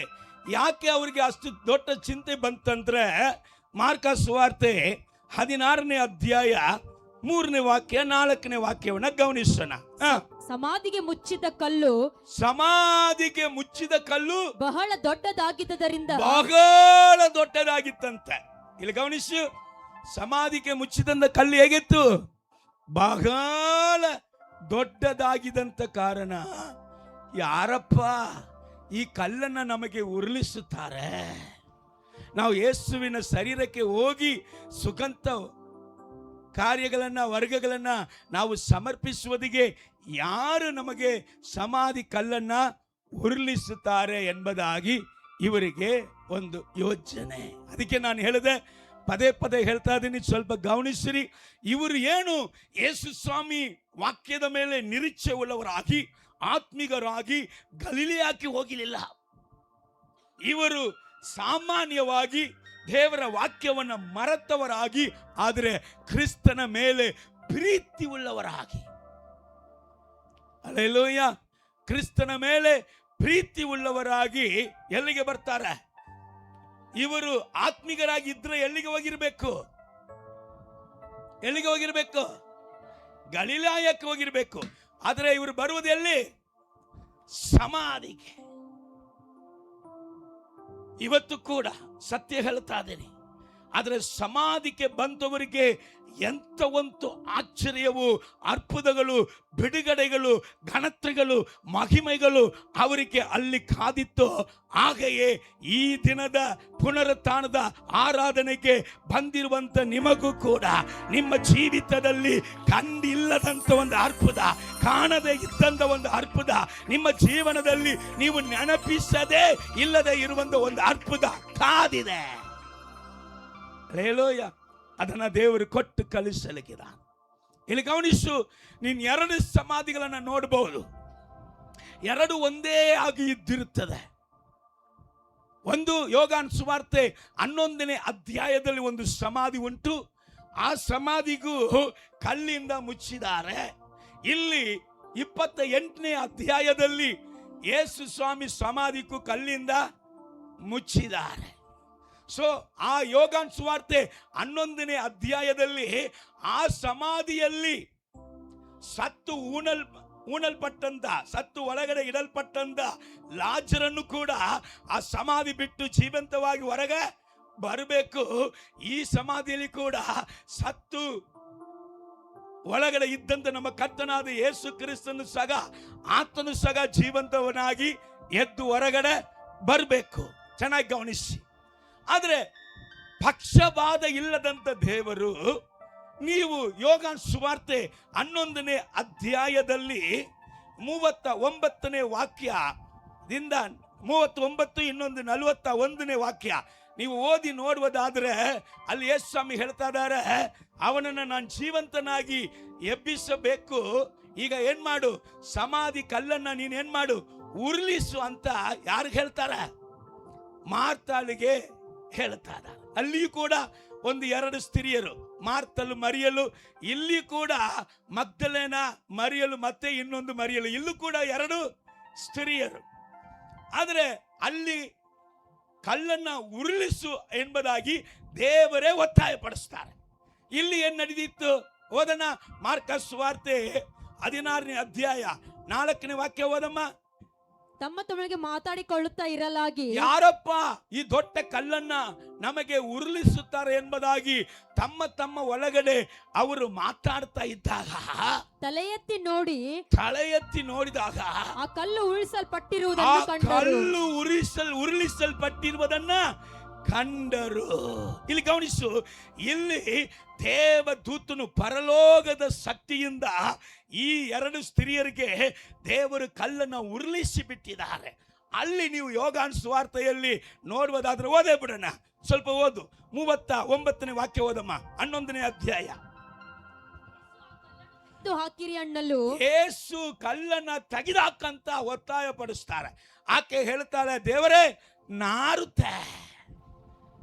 ರಾಜರನ್ನ ಅಕ್ಕ ಏನು ಹೇಳ್ತಾಳೆ, ಮಾರ್ತಲು ನಾರುತ್ತೆ ಎಂಬುದಾಗಿ ಹೇಳ್ತಾರ. ಕಂಟಿನ್ಯೂ ಆಗಿ ಹೋದಮ್ಮ. ಯೇಸು ಆಕೆಗೆ, ನೀನು ನಂಬಿದರೆ ದೇವರ ಮಹಿಮೆಯನ್ನು ಕಾಣುವಿ ಎಂದು ನಾನು ನಿನಗೆ ಹೇಳಲಿಲ್ಲವೇ ಎಂದು ಉತ್ತರ ಕೊಟ್ಟನು. ಆಗ ಕಲ್ಲನ್ನು ತೆಗೆದು ಹಾಕಿದರು. ಕಲ್ಲನ್ನ ತೆಗೆಯುವುದಕ್ಕೆ ದೇವರು ಒತ್ತಾಯ ಪಡಿಸ್ತಾರೆ. ಚೆನ್ನಾಗಿ ಗಮನಿಸು. ಬಟ್ ಆ ಕಲ್ಲುಕು ಈ ಕಲ್ಲುಕು ಇರುವಂತ ವ್ಯತ್ಯಾಸ ಹೇಳ್ಬಿಡ್ತೀನಿ. ಆ ಕಲ್ಲನ್ನ ಯಾರು ಬೇಕಾದ್ರೂ ತೆಗಿಬಹುದು, ಆದ್ರೆ ಈ ಕಲ್ಲನ್ನ, ಯೇಸು ಕ್ರಿಸ್ತನ ಸಮಾಧಿ ಮುಚ್ಚಿದಂತ ಕಲ್ಲನ್ನ ತೆಗಿದರೆ ಕ್ರಿಮಿನಲ್ ಕೇಸ್ ಆಗಿಬಿಡ್ತದೆ. ಯಾಕಂದ್ರೆ ಈ ಸಮಾಧಿಯ ಕಲ್ಲಿಗೆ ಏನಿದೆ, ಮುದ್ರೆ ಹಾಕಲ್ಪಟ್ಟಿದೆ. ಈ ಸಮಾಧಿಯ ಕಲ್ಲಿಗೆ, ಯೇಸುವಿನ ಸಮಾಧಿ ಕಲ್ಲಿಗೆ ಏನಿದೆ, ಕಾವಲುಗಾರನಿದ್ದಾನೆ. ಈ ಸಮಾಧಿಯ ಕಲ್ಲನ್ನ ಉರುಳಿಸಲಿಕ್ಕೆ ಹೋದ್ರೆ ಕಾವಲುಗಾರನು ಬಡಿತಾನು. ಆ ಸಮಾಧಿಯ ಕಲ್ಲನ್ನ ಉರುಳಿಸಬಹುದು, ಯಾರು ಬಡಿಯಂಗಿಲ್ಲ, ಅದಕ್ಕೆ ಮುದ್ರೆ ಇಲ್ಲ. ಆದರೆ ಆ ಸಮಾಧಿ ಕಲ್ಲು ಹೇಗಿತ್ತಂದ್ರೆ ಸ್ತ್ರೀಯರು ತಳ್ಳುವಂತ ರೀತಿಯಲ್ಲಿ ಇತ್ತು. ಆದರೆ ಈ ಸಮಾಧಿ ಕಲ್ಲು ದೊಡ್ಡ ಕಲ್ಲಾಗಿತ್ತು, ತಳ್ಳುವಂತ ರೀತಿಯಲ್ಲಿ ಇಲ್ಲ. ಈಗ ಪುನರುತ್ಥಾನದ ಸಂದೇಶ ಏನಯ್ಯ ಅಂದ್ರೆ, ನಿನ್ನ ನನ್ನ ಜೀವಿತದಲ್ಲಿ 2 ಕಲ್ಲು ಉಂಟು. Hallelujah, hallelujah. ಪಕ್ಕದಲ್ಲಿ ನಿದ್ದೆ ಮಾಡುವವರು ಇದ್ರೆ ಸ್ವಲ್ಪ ಕೆನ್ನೆಗೆ ಬಡಿ, ಪ್ರೀತಿಯಿಂದ ಬಡಿ. ಹಲ್ಲೆಲೂಯ. ಯಾಕ ಏನ ನಿನ್ನ ಜೀವಿತದಲ್ಲಿಯೂ 2 ಕಲ್ಲು ಉಂಟಣ್ಣ. ಒಂದು ಕಲ್ಲು ನೀನೇ ಉರುಳಿಸಬೇಕು, ಇನ್ನೊಂದು ಕಲ್ಲು ದೇವರೇ ಆತನ ಶಕ್ತಿಯಿಂದ ಉರುಳಿಸುತ್ತಾನೆ. ಪರಲೋಕದ ಶಕ್ತಿ ನಿನಗೆ ಸಹಾಯ ಮಾಡಿ ದೇವರು ಉರುಳಿಸುವಂತ ಕಲ್ಲು. ಹಲ್ಲೆಲೂಯ. ಚೆನ್ನಾಗಿ ಗಮನಿಸು. ನೀನು ಉರುಳಿಸುವಂತ ಕಲ್ಲು ಯಾವುದು ಗೊತ್ತಾ? ನೀನು ಪಾಪ ಮಾಡ್ತಾ ಇದೆಯಲ್ಲ, ಆ ಪಾಪ ಎಂಬುದಾದ ಕಲ್ಲನ್ನ ಪಾಪ ಕ್ಷಮಾಪಣೆಯಿಂದ, ಪಾಪ ಅರಿಕೆಯಿಂದ ನೀನೇ ಅದನ್ನ ಉರುಳಿಸಬೇಕು. ಹಲ್ಲೆಲೂಯ. ಪ್ರೈಸ್ ದಿ ಲಾರ್ಡ್, ಸ್ತೋತ್ರ. ಇನ್ನೊಂದು ಅಪನಂಬಿಕೆ ಎಂಬುದಾದ ಕಲ್ಲು ನಿನ್ನ ಜೀವಿತದಲ್ಲಿ ಉಂಟು. ಅದರಲ್ಲಿ ಕ್ರಿಸ್ತನ ನಂಬಿಕೆ, ದೇವರ ವಾಕ್ಯ ಮೇಲೆ ನಂಬಿಕೆಯಿಂದ ಆ ಅಪನಂಬಿಕೆಯ ಕಲ್ಲನ್ನ ನೀನೇ ಉರುಳಿಸಬೇಕು. ಮೂರನೇದಾಗಿ ಅವಿಧೇಯತೆ ಎಂಬುದಾದ ಕಲ್ಲು ನಿನ್ನ ಜೀವಿತದಲ್ಲಿ ಉಂಟು.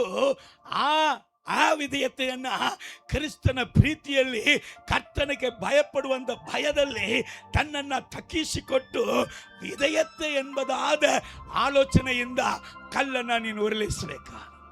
ನೀನು ಇದನ್ನ ಉರುಳಿಸ್ಬಿಟ್ರೆ ನಿನ್ನಿಂದ ಉರುಳಿಸಲಿಕ್ಕೆ ಸಾಧ್ಯ ಇಲ್ಲದಂತ ಅಸಾಧ್ಯವಾದ ನಿನ್ನ ವ್ಯಾಧಿಯನ್ನ, ನಿನ್ನ ಶಾಪವನ್ನ, ನಿನ್ನ ಕರ್ಮವನ್ನ, ಮಾಟ ಮಂದರ ಕ್ರಿಯೆಗಳನ್ನ, ನಿನಗೆ ಸಮಸ್ಯೆಯನ್ನ, ಅಯ್ಯೋ ಮನುಷ್ಯನಿಗೆ ಇದು ಅಸಾಧ್ಯ, ಎಲ್ಲ ಡಾಕ್ಟರ್ ಹತ್ರ ಹೋಗಿದ್ರು ಕೂಡ ಎಲ್ಲರೂ ಕೈ ಬಿಟ್ಬಿಟ್ರು, ಯಾರು ನನಗೆ ಸಹಾಯ ಮಾಡುತ್ತಾರೆ, ಯಾರು ಮಾಡಲಿಕ್ಕೆ ಆಗಲಿಲ್ಲ ಎಂಬುದಾಗಿ ಇರುವಂತ ಆ ದೊಡ್ಡ ದೊಡ್ಡ ಸಮಸ್ಯೆಗಳು ಎಂದದಾಗಿ ಇದ್ರು ಆ ಕಲ್ಲನ್ನ ಆ ಪರಲೋಕ ದೇವರು ಪರಲೋಕದ ಮಹಿಮೆಯಿಂದ ನಿಮ್ಮ ಜೀವಿತದಲ್ಲಿ ಉರುಳಿಸಿಬಿಡ್ತಾರೆ.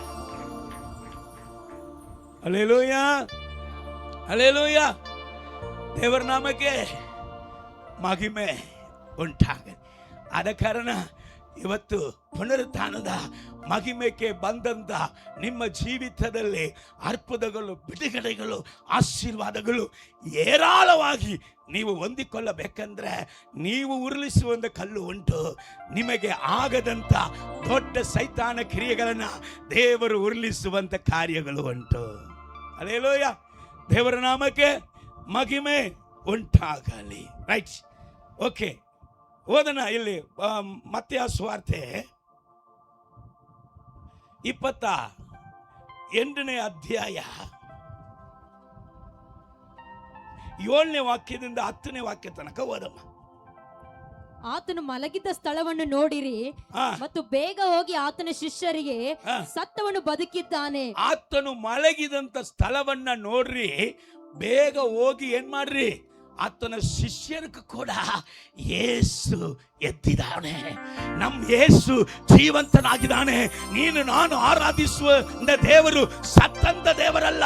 ನಮ್ಮ ಎಲ್ಲ ಕ್ರಿಯೆಗಳನ್ನ, ಸತ್ತಂತ ಸಂತೋಷವನ್ನ, ಸಮಾಧಾನವನ್ನ, ಧೈರ್ಯವನ್ನ ಆತನು ಉಜ್ಜೀವಿಸುವಂತ ಜೀವತ್ತನಾದ ದೇವರು ಜೀವದಿಂದ ಎದ್ದಿದ್ದಾನೆ ಎಂಬುದಾಗಿ ಹೋಗಿ ಹೇಳು ಎಂಬುದಾಗಿ ಕಲಿಸಿಕೊಟ್ಟಾಗ ಇವರು ಏನ್ ಮಾಡ್ತಾ ಇದಾರ, ಹೇಳಕ್ಕೆ ಓಡುತ್ತಾರೆ.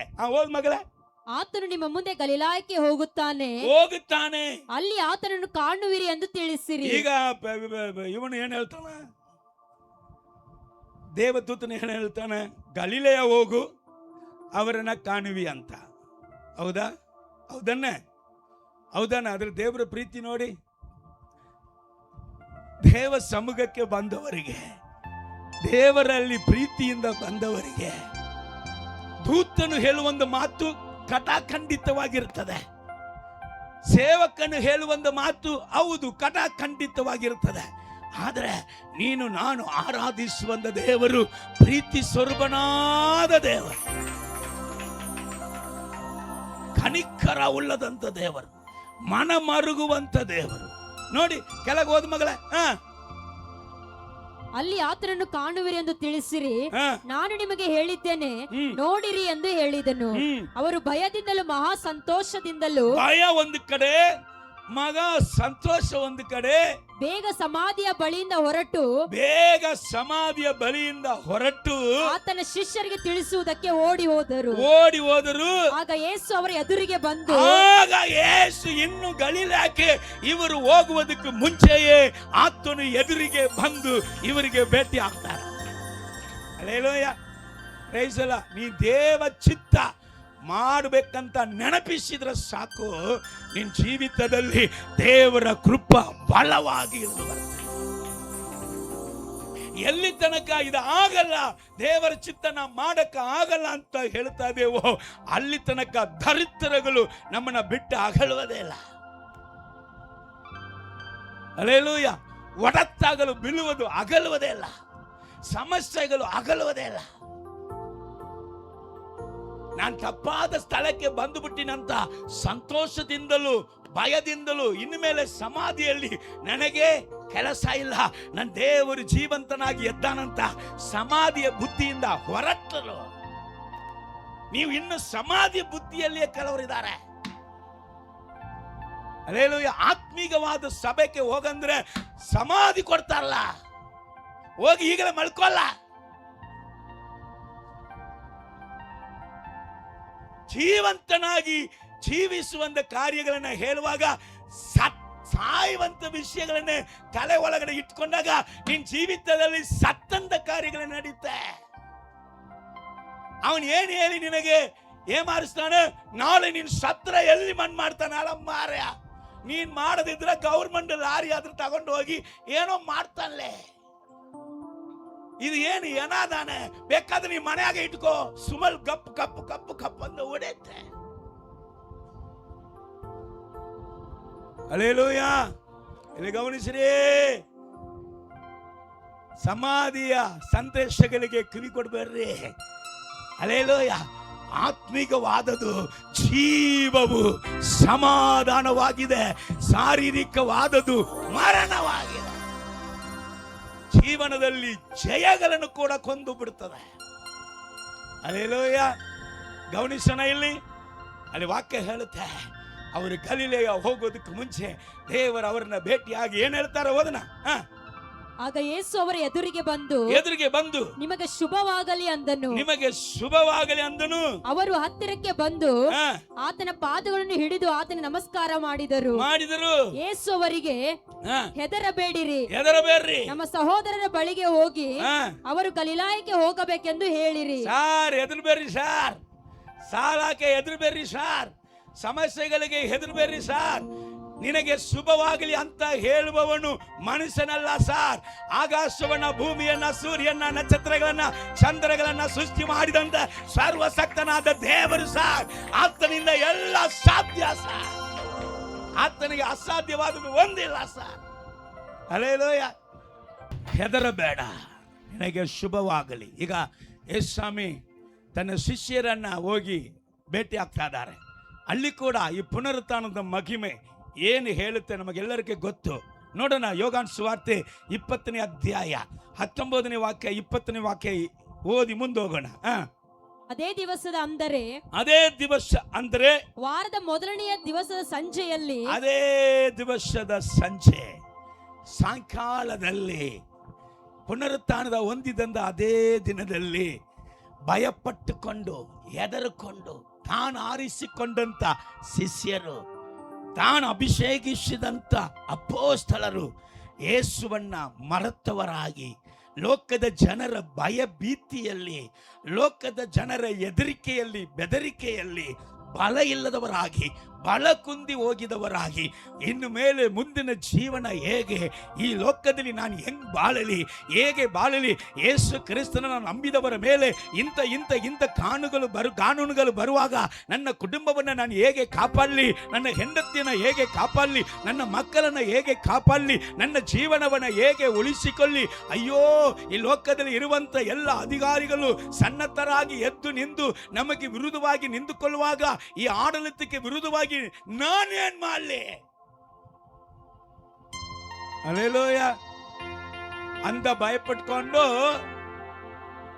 ಹೊರಗಡೆ ಬಾಗಿಲಾಕಿ, ಹೊರಗಡೆ ಬೀಗ ಹಾಕಿ ಒಳಗ ಕೂತವ್ರ. ಸ್ತ್ರೀಯರು ಎಲ್ಲಿ ಹೋಗಿ ನಿಂದವ್ರ? ಮೀಸೆಗಳು ಎಲ್ಲಿ ಹೋಗಿ ಕೂತವ್ರ? ನನ್ನನ್ನು ಸೇರಿನೇ ಹೇಳ್ಬೇಕಲ್ಲ, ಮತ್ತೆ ನಾನು ಮಾತ್ರ ಏನು? Hallelujah, hallelujah, praise the lord. ಭಯಪಟ್ಟುಕೊಂಡು ಒಳಗಡೆ ಕೂತಾರೆ.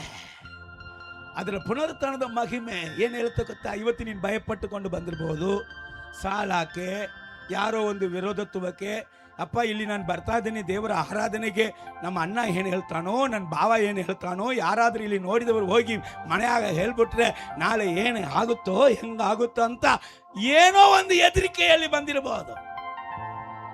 ಜೀವನದಲ್ಲಿ ಏನು ಸಿಗಲಿಲ್ಲ, ನಾಳೆ ಏನು ದೇವರೇ, ಹೆಂಗ್ ದೇವರೇ, ನನ್ನ ಕೆಲಸ ಏನು, ನನ್ನ ಕುಟುಂಬ ಏನು, ನನ್ನ ಕಾರ್ಯಗಳೇನು, ನಾಳೆ ನಾನು ಡೆಲಿವರಿಗೆ ಹೋಗುತ್ತೇನೆ, ಡೆಲಿವರಿಯಲ್ಲಿ ಏನು ನಡೀತದೆ, ಹೆಂಗ್ ನಡೀತೆ, ಏನಾಗುತ್ತೆ, ಅನೇಕ ಭಯ.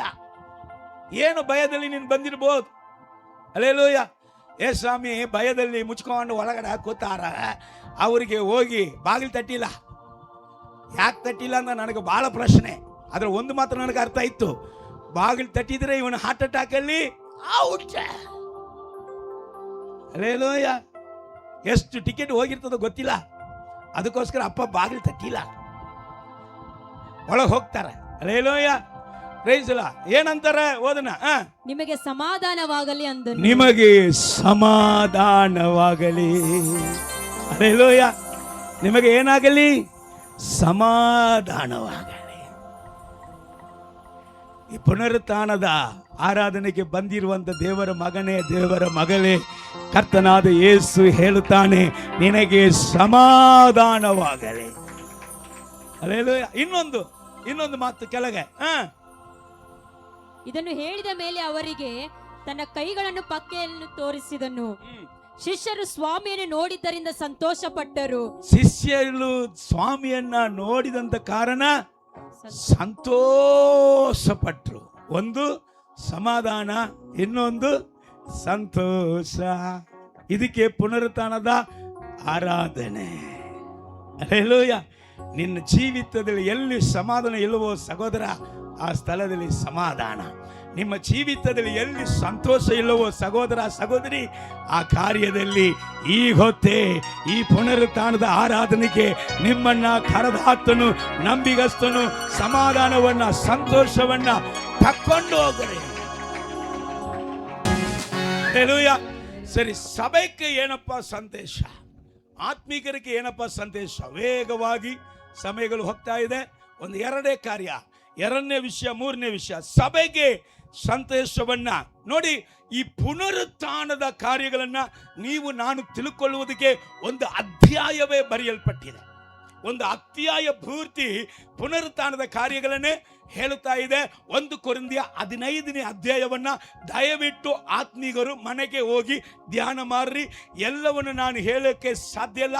ಕೆಲವೊಂದು ವಾಕ್ಯಗಳನ್ನು ಮಾತ್ರ ಸ್ವಲ್ಪ ನಮ್ಮ ಮೈಂಡ್ನಲ್ಲಿ ಬ್ಲಿಂಕ್ ಆಗುವಂತೆ, ಆತ್ಮೀಗರು ಅದರಿಂದ ಉತ್ಸಾಹ ಪಡುವಂತೆ, ಆತ್ಮೀಗರು ಅದರಿಂದ ದೇವರ ಪುನರುತ್ಥಾನದ ಮಹಿಮೆಯಲ್ಲಿ ಇನ್ನೂ ತನ್ನ ಆತ್ಮಿಕ ಜೀವಿತದಲ್ಲಿ ಬೆಳೆಯುವಂತೆ, ಹೆಚ್ಚಾಗುವಂತೆ ಕೆಲವಂತ ಕಾರ್ಯಗಳು ಮಾತ್ರ ನಿಮಗೆ ಹೇಳಿಕೊಡಲಿಕ್ಕೆ ಬಯಸುತ್ತೇನೆ. 1 ಕೊರಿಂಥಿಯ 15ನೇ ಅಧ್ಯಾಯ ಪೂರ್ತಿ ಕೂಡ ಏನು ಹೇಳುತ್ತೆ? ಪುನರುತ್ಥಾನದ ಕಾರ್ಯಗಳನ್ನು ಕುರಿತಾಗಿ ನಿಮಗೆ ಹೇಳಿಕೊಡುತ್ತೆ. ಕೆಲವೊಂದು ವಾಕ್ಯಗಳನ್ನು ಓದೋಣ. ನಾನು ಪರಿಶುದ್ಧ ಬೈಬಲಿಂದ ಕೆಲವೊಂದು ಕಾರ್ಯಗಳನ್ನು ಓದಿ ತೋರಿಸುವುದಕ್ಕೆ ಬಯಸುತ್ತೇನೆ. ಅಲ್ಲಿ 1 ಕೊರಿಂಥಿಯ 15ನೇ ಅಧ್ಯಾಯ 2ನೇ ವಾಕ್ಯದಲ್ಲಿ ಪೌಲ ಅಪೊಸ್ತಲರು ಕೊರಿಂಥಿ ಸಭೆಗೆ ಪುನರುತ್ಥಾನದ ವಿಷಯದಲ್ಲಿ ಈ ರೀತಿಯಾಗಿ ಹೇಳ್ತಾರೆ, ನಾನು ನಿಮಗೆ ಸಾರಿದ ಸುವಾರ್ತೆಯನ್ನು ನೀವು ದೃಢವಾಗಿ ಹಿಡಿದುಕೊಂಡರೆ ನಿಮಗೆ ರಕ್ಷಣೆ ಆಗುತ್ತೆ. ಸಭೆಗೆ ರಕ್ಷಣೆ ಹೊಂದಿದಾನೆ, ಸಭೆಗೆ ಬಂದವೆ. ಆದರೆ ಸತ್ಯವೇದ ಹೇಳುತ್ತೆ, ಕೊನೆ ತನಕ ಯಾರು ನಂಬಿಕೆಯನ್ನ ತಾಳಿಕೊಳ್ಳುತ್ತಾನೋ ಅವನೇ ರಕ್ಷಣೆ ಹೊಂದುತ್ತಾನೆ. ಅಲ್ಲಿ ಹೇಳಲ್ಪಡ್ತಾ ಇದೆ, ಸಭೆಯೇ, ಆತ್ಮೀಕ ಸಭೆಯೇ, ನಾನು ನಿಮಗೆ ಸಾರಿದ ಸ್ವಾರ್ಥೆಯನ್ನು ನೀವು ದೃಢವಾಗಿ ಹಿಡಿದುಕೊಂಡ್ರೆ ನಿಮಗೆ ಏನಾಗುತ್ತೆ? ರಕ್ಷಣೆ ಆಗುತ್ತೆ. ಇಲ್ಲದಿದ್ದರೆ ನಿಮ್ಮ ನಂಬಿಕೆಯು ನಿರರ್ಥಕವಾಗುತ್ತೆ, ವ್ಯರ್ಥವಾಗುತ್ತೆ. ನಿಮ್ಮ ಪ್ರಾರ್ಥನೆ ವ್ಯರ್ಥ, ಉಪವಾಸ ವ್ಯರ್ಥ, ಕಾಣಿಕೆಗಳು ವ್ಯರ್ಥ, ನಿಮ್ಮ ನಂಬಿಕೆಗಳು ವ್ಯರ್ಥ ಆಗಿಬಿಡ್ತದೆ. ನಾನು ಹೇಳಿದಂತ ಒಂದು ಸುವಾರ್ತೆಯನ್ನ ನೀವು ದೃಢವಾಗಿ ಹಿಡಿದುಕೊಳ್ಳದಿದ್ದರೆ ಏನಪ್ಪ ಸುವಾರ್ತೆ ಎಂಬುದಾಗಿ ನೀವು ಕೇಳುವಾಗ 3ನೇ ವಾಕ್ಯ ಈ ರೀತಿಯಾಗಿ ಹೇಳುತ್ತೆ. ಅದು ಏನಂದ್ರೆ, ಶಾಸ್ತ್ರದಲ್ಲಿ ಮುಂದೆ ತಿಳಿಸಿರುವ ಪ್ರಕಾರ ಕ್ರಿಸ್ತನು ನಮ್ಮ ಪಾಪಗಳ ನಿವಾರಣೆಗಾಗಿ ಸತ್ತನು, ಊನಲ್ಪಟ್ಟನು. ಶಾಸ್ತ್ರ ಪ್ರಕಾರವೇ 3ನೇ ದಿನದಲ್ಲಿ ಆತನು ಎಬ್ಬಿಸಲ್ಪಟ್ಟನು. ಶಾಸ್ತ್ರ ಅಂದ್ರೆ ಸತ್ಯ ವೇದದ ಪ್ರಕಾರ ನಾವು ಧ್ಯಾನ ಮಾಡಿದ್ದೇವೆ. ಗುಡ್ ಫ್ರೈಡೆಯಲ್ಲಿ 7 ಮಾತುಗಳು. ಈ 7 ಮಾತುಗಳು ದೇವರ ಸ್ವಂತ ಜ್ಞಾನದಿಂದ ಮಾತಾಡಿಲ್ಲ. ಸತ್ಯ ವೇದದಲ್ಲಿ ಆತನ ಕುರಿತಾಗಿ ಬರೆಯಲ್ಪಟ್ಟಿದ್ದನ್ನೇ ಆತನು ಅಲ್ಲಿ ಮಾತಾಡಿದ. ಹಲ್ಲೆಲೂಯಾ. ಯಾರಪ್ಪ ಕ್ರಿಸ್ತನ ಮರಣಕ್ಕೆ ಸದೃಶವಾದ ಮರಣವನ್ನ ಹೊಂದುತ್ತಾರೆ. ಸತ್ಯ ವೇದದಲ್ಲಿ ಬರೆಯಲ್ಪಟ್ಟಂತೆಯೇ ಜೀವನ ಮಾಡಿದಂತ ಯೇಸು ಕ್ರಿಸ್ತನಂತೆಯೇ ಸತ್ಯ ವೇದದಲ್ಲಿ ಬರೆಯಲ್ಪಟ್ಟಂತ ಕಾರ್ಯದಂತೆಯೇ ನಂಬುವಾಗ ಜೀವನ ಮಾಡುವಾಗ ಅವರು ಆತನ ಮರಣಕ್ಕೆ ಸದೃಶವಾದ ಮರಣದಲ್ಲಿ ಪಾಲುಗಾರಿಕೆ ಆಗುತ್ತಾರೆ. ಅದು ಮಾತ್ರ ಅಲ್ಲ, ಆತನ ಪುನರುತ್ಥಾನದ ಮಹಿಮೆಗೆ ಸದೃಶವಾದ ಪುನರುತ್ಥಾನದಲ್ಲಿ ಕೂಡ ಅವರು ಪಾಲುಗಾರಿಕೆ ಆಗುವುದಕ್ಕೆ ಸಾಧ್ಯತೆ. ಸ್ವಲ್ಪ ಚೆನ್ನಾಗಿ ಗಮನಿಸು. ಇಲ್ಲಿ ವಾಕ್ಯ ಹೇಳುತ್ತೆ, ಅಲ್ಲಿ ಏನು ಹೇಳುತ್ತೆ, ಅಮ್ಮ ಅವನು ಕೆಳಗೆ ಓದ್ತಾ ಇದ್ದಾನೆ ನೋಡಪ್ಪ, ಯೇಸು ಸ್ವಾಮಿ 5ನೇ ವಾಕ್ಯ 6ನೇ ವಾಕ್ಯ ಈ ರೀತಿಯಾಗಿ ಹೇಳುತ್ತೆ, ಯೇಸು ಸ್ವಾಮಿ ಪುನರುತ್ಥಾನ ಹೊಂದುತ್ತೀನಿ ಅಂತ ಹೇಳಿದರು. ಯೇಸು ಸ್ವಾಮಿ ಈ ಭೂಮಿಗೆ ಬಂದಂತ ಉದ್ದೇಶ ಮತಾಂತರ ಮಾಡಕ್ಕಲ್ಲ, ಜಾತಿ ಕೂಡಿಸುವುದಕ್ಕಲ್ಲ, ಗುಂಪುಗಳನ್ನ ಕೂಡಿಸುವುದಕ್ಕಲ್ಲ, ಮನುಷ್ಯೇ ಸತ್ಯ ವೇದ ಹೇಳುತ್ತೆ, ನನ್ನ ಪಾಪ ನಿವಾರಣೆಗಾಗಿ, ನನ್ನ ಪಾಪ ಬಲಿಯಾಗಿ, ನನ್ನ ಪಾಪದ ವಿಮೋಚಕನಾಗಿ ಯೇಸು ಕ್ರಿಸ್ತನು ಈ ಭೂಮಿಗೆ ಬಂದಿದ್ದು ಸತ್ಯ. ನನ್ನ ಪಾಪವನ್ನ ತೊಳೆದು ಬಿಡುವುದಕ್ಕಾಗಿ ಸತ್ತಿದು ಸತ್ಯ. ಅದು ಮಾತ್ರ ಅಲ್ಲ, ಆತನು ಸತ್ತಂದ ದೇವರಲ್ಲ, ಆ ಜೀವವನ್ನ ಕೊಡುವುದಕ್ಕೂ ಆತನಿಗೆ ಅಧಿಕಾರ ಉಂಟು, ಪುನಃ ಅದನ್ನು ಹೊಂದಿಕೊಳ್ಳುವುದಕ್ಕೂ ಆತನಿಗೆ ಅಧಿಕಾರ ಉಂಟು. ಆತನು ಸತ್ಯ ವೇದ ಹೇಳಿದ ಪ್ರಕಾರವೇ 3ನೇ ದಿವಸ ಆತನು ಪುನರುತ್ಥಾನ ಹೊಂದಿದನು. ಯಾಕೆ ಪುನರುತ್ಥಾನ ಯೇಸು ಹೊಂದಿದನು ಅನ್ನುವಂಥ ಸಂದೇಶ ಸಭೆಗೆ ಇಷ್ಟು ಸ್ಟ್ರಾಂಗ್ ಆಗಿ ಪೌಲ ಅಪೊಸ್ತಲರು ತಿಳಿಸಬೇಕಾಗಿರುವಂತ ಅವಶ್ಯ ಏನಂತ ನೀವು ಕೇಳುವಾಗ, ಅಲ್ಲಿ ಒಂದು ಸಂಕಟವಾದ ಕಾರ್ಯಗಳು ನಡೆಯುತ್ತಾ ಇದೆ. ಏನಂದ್ರೆ 1 ಕೊರಿಂಥ 15ನೇ ಅಧ್ಯಾಯ 12ನೇ ವಾಕ್ಯ ಓದುವುದನ್ನ ಕೇಳೋಣ. ಕ್ರಿಸ್ತನು ಸತ್ತವರೊಳಗಿಂದ ಎಬ್ಬಿಸಲ್ಪಟ್ಟನೆಂದು, ಯಪ್ಪ, ಕ್ರಿಸ್ತನು ಸತ್ತವರ ಒಳಗಡೆಯಿಂದ ಎಬ್ಬಿಸಲ್ಪಟ್ಟನ ಎಂದು ಸಾರೋಣವಾಗುತ್ತಿರುವಲ್ಲಿ ನಿಮಗೆ ಸತ್ಯ ವೇದ ಇಷ್ಟು ಸ್ಪಷ್ಟವಾಗಿ ತಿಳಿಸುವುದಲ್ಲಿ ನಾನು ಕೂಡ ಅದನ್ನ ಪ್ರಸಂಗ ಮಾಡಿರುವರಲ್ಲಿ ನಿಮ್ಮೊಳಗೆ ಕೆಲವರು ಸತ್ತವರಿಗೆ, ನಿಮ್ಮ ಒಳಗೆ ಎಲ್ಲಿ ಚರ್ಚ್, ಆತ್ಮೀಗ ಚರ್ಚ್, ಆ ಚರ್ಚ್ ಹೆಂಗಿತ್ತು ಅಂತ ನೀವು 1ನೇ ಅಧ್ಯಾಯ ಕೆಲವೊಂದು ಮೊದಲನೇ 2ನೇ ವಾಕ್ಯಗಳನ್ನು ಓದಿ ನೋಡ್ರಿ. ಸಕಲ ಆತ್ಮೀಗ ಜೀವಿತದಲ್ಲಿಯೂ ಸಂಪೂರ್ಣವಾಗಿದ್ದಂಥ ಸಭೆ, ಸಕಲ ವಿಷಯದಲ್ಲಿಯೂ ಧೈರ್ಯವಾಗಿದ್ದಂಥ ಸಭೆ. ಆ ಚರ್ಚ್ ಒಳಗಡೆ ಸೈತಾನ ಹಾಕಿದಂತ ಕೆಲವೊಂದು ಬಿಸ್ಕೆಟ್ಗಳು, ಕೆಲವೊಂದು ಟಿಪ್ಸ್ಗಳು ಏನಂದ್ರೆ ಗುಂಪು ಕೂಡಿಸೋದು. ಚರ್ಚ್ ಒಳಗಡೆ ಗುಂಪು ಕೂಡಿಸಿ ದೇವರಿಗೆ ವಿರುದ್ಧವಾಗಿ ಇವರು ಮಾಡುತ್ತಾ ಇದ್ದಾಗ ಕೊನೆಯದಾಗಿ ಎಲ್ಲಿ ಹೋಗಿ ನಿಂದ್ರಂದ್ರೆ ಸತ್ಯವನ್ನ ಮರೆತವರಾಗಿ, ಸತ್ಯ ಭ್ರಷ್ಟರಾಗಿ ಆಗ್ಬಿಟ್ರ. ಸತ್ಯ ಭ್ರಷ್ಟರಾಗಿ ಇವರು ಆಗಿದಂತ ಕಾರಣ ಈಗ ಸತ್ತವನಿಗೆ ಪುನರುತ್ಥಾನವೇ ಇಲ್ಲ. ಇರುವ ತನಕ ಮಜಾ ಮಾಡಬಹುದು, ಕುಡಿಯಬಹುದು, ಕುಣಿದಾಡಬಹುದು, 2 ಹೆಂಡತಿ ಸ್ಟೆಪ್ನಿಗಳನ್ನ ಸಲಮೋನ್ ತರ ನಾವು ಇಟ್ಟುಕೊಳ್ಳಬಹುದು. ಆಗಿನ ಕಾಲದಲ್ಲಿ ದಂಡನೆ ಕಡಿಮೆ, ಈಗಿನ ಕಾಲದಲ್ಲಿ ತಲೆ ಹಿಡಿದು ಅಂಗಾಳ ತನಕ ಬರುತ್ತೆ. Hallelujah, hallelujah. ನೀತಿವಂತನಾಗಿರುವಂತ ಯೋಬನು ಬರೀ 6 ತಿಂಗಳು ಕರೆಸ್ಕೊಂಡಿದ್ದ. ಆದ್ರೆ ದೇವರ ಭ್ರಷ್ಟರು ಜೀವ ಕಾಲವೆಲ್ಲ ಕರೆಸ್ಕೊಂಡಿರ್ಬೇಕು. ಗಿಟಾರ್ ಬೇಕಾಗಿಲ್ಲ, ಮೈಯಾಗನೆ ಗಿಟಾರ. Hallelujah, hallelujah. ದೇವರ ನಾಮಕ್ಕೆ ಮಹಿಮೆ. ಎಲ್ಲಿ ಹೋಗಿಲ್ಲ ಮ್ಯೂಸಿಕ್ ಶಬ್ದ ಕೇಳ್ತದೆ, ಸ್ವಂಗ್ ಸ್ವಂಗ್ ಸ್ವಂಗ್ ಸ್ವಂಗ್ ಸ್ವಂಗ್ ಸ್ವಂಗ್ ಸ್ವಂಗ್. ಹಲ್ಲೆಲೂಯ, ಪ್ರೈಸ್ ಅಲ್ಲ. ದೇವರ ನಾಮಕ್ಕೆ ಮಹಿಮೆ ಉಂಟಾಗಲಿ. ಇಲ್ಲಿ ಸತ್ಯ ಸಭೆ ಎಲ್ಲಿಗೆ ಹೋಗ್ಬಿಟ್ಟಿತ್ತು, ಯಾವ ಉಪದೇಶಕ್ಕೆ ಹೋಗ್ಬಿಟ್ಟಿತ್ತು? ನಿಮ್ಮ ಒಳಗೆ ಕೆಲವರು ಸತ್ತವರಿಗೆ ಪುನರುತ್ಥಾನವೇ ಇಲ್ಲ ಅಂತ ಹೇಳುವುದು ಏಹೇ ಎಂಬುದಾಗಿ ಹೇಳಿ ಕೆಳಗೆ ಓದು. ಈಗ ನಾನು ಬಿಟ್ಟು ಟಪ್ಪಂದ ಮೇಲ್ಗಡೆ ಜಂಪ್ ಮಾಡ್ತೀನಿ. 1 ಕೊರಿಂಥ 15ನೇ ಅಧ್ಯಾಯ 32ನೇ ವಾಕ್ಯ ಓದಮ್ಮ.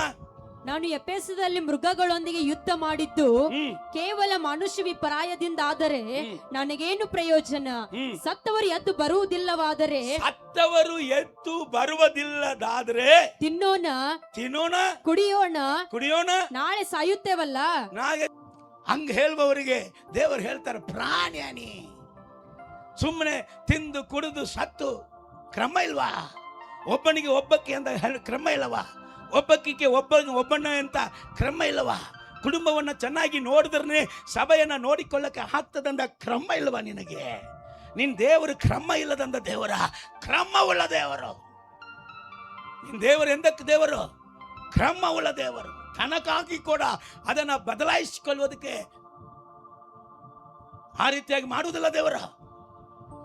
Hallelujah, praise the Lord. ನೋಡ್ರಿ, ಈ ಪ್ರಾಣಿಗಳಂತೆ ತಿಂದು ಕುಡಿದು ಸತ್ತು ಮತ್ತೆ ನಮಗೆ ಪುನರುತ್ಥಾನದ ಇಲ್ಲದೆ ಹೋಗಿರುವುದಾದರೆ ಯಾತಕ್ಕೆ ಬೇಕಾಯಿತು ಇಂಥ ಒಂದು ಆರಾಧನೆ? ಯಾತಕ್ಕೆ ಬೇಕಾಯಿತು ಯೇಸು ಕ್ರಿಸ್ತನ ಇಂಥವಾದ ಕ್ರೂರವಾದ ಮರಣ? ಯಾತಕ್ಕೆ ಬೇಕಾಯಿತು ಯೇಸು ಕ್ರಿಸ್ತನ ಪುನರುತ್ಥಾನ? ಆತನು ಪರಲೋಕದಲ್ಲಿಯೇ ಸಕಲ ಮಹಿಮೆಯಲ್ಲಿ ತಂದಕ್ಕೆ ಸಮವಾದ ಪದವಿಯನ್ನ ಯಾಕೆ ಬಿಟ್ಟು ಬರ್ಬೇಕಾಯ್ತಿ? ಹಲ್ಲೆಲೂಯಾ. ಹೇಳ್ತಾ ಇದ್ದಾನೆ, ಸುಮ್ಮನೆ ತಿಂದು ಕುಡಿದು ಹಂಗೆ ಮಜಾ ಮಾಡಿ ನಾವು ಸಾಯುವ ತನಕ ಮಜಾ ಮಾಡೋಣ ಅಂತ ಹೇಳುವಾಗ ಅದು ಪ್ರಾಣಿಗಳ ಬುದ್ಧಿ. ಆರ ಅರಿವು ಇಲ್ಲದಂಥದ್ದು ಮಾತಾಡುವಂತ ಬುದ್ಧಿ ಅದು. ನಾವು ಆರ ಅರಿವು ದೇವರು ನಮಗೆ ಕೊಟ್ಟಾರ. ನಾವು ಯಾರು? ಮನುಷ್ಯರು.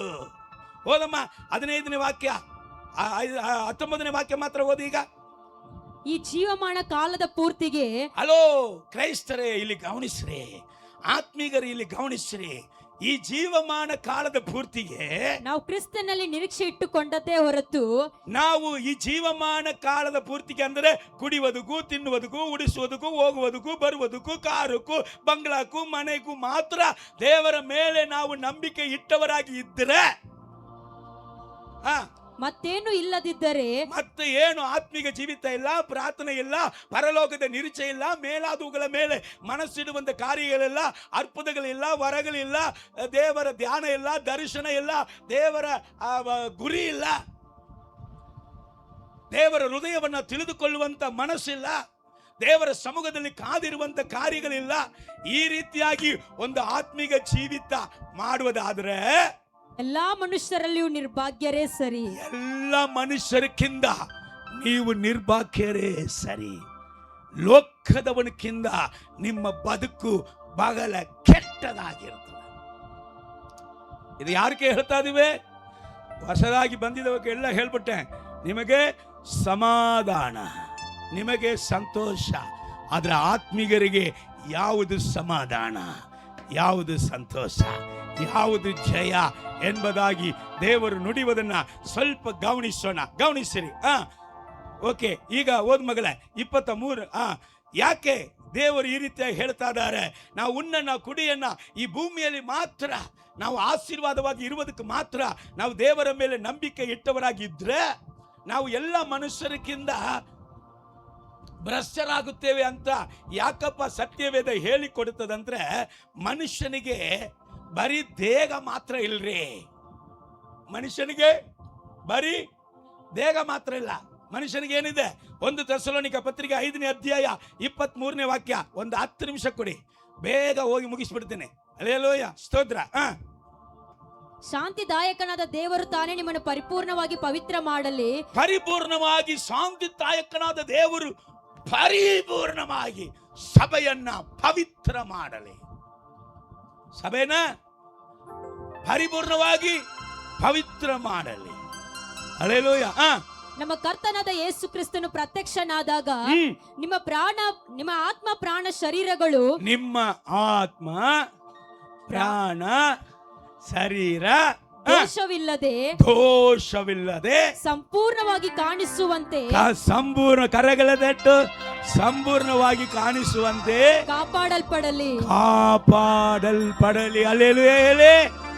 ಸಾರ್ ಬರೀ ಈ ಶರೀರ ಮಾತ್ರ, ಪ್ರಾಣಿಗಳಿಗೆ ಇರುವಂತ ಅದೇ ಶರೀರ ಮಾತ್ರ ಇದ್ರೆ ತಿನ್ಬೋದು, ಕುಡಿಬಹುದು, ಮಜಾ ಮಾಡಿ ಸಾಯ್ಬೋದು. ಆದ್ರೆ ಬರೀ ದೇಹ ಮಾತ್ರ ಅಲ್ಲ, ನಮಗೆ ಆತ್ಮ ಉಂಟು. ನಮಗೇನುಂಟು? ಆತ್ಮ ಉಂಟು. ಈ ದೇಹಕ್ಕೆ ಅಮ್ಮಮ್ಮ ಅಂದ್ರೆ 70 ವರ್ಷ, ಇನ್ನು ಹೆಚ್ಚು ಕಡಿಮೆ ಹೋದ್ರೆ ಬಿಡಿ, ಬಹಳ ಹೆಚ್ಚಿದ್ರೆ ಒಂದು 100 ವರ್ಷ ಅಂತ ಇಟ್ಕೊಳ್ಳಿ.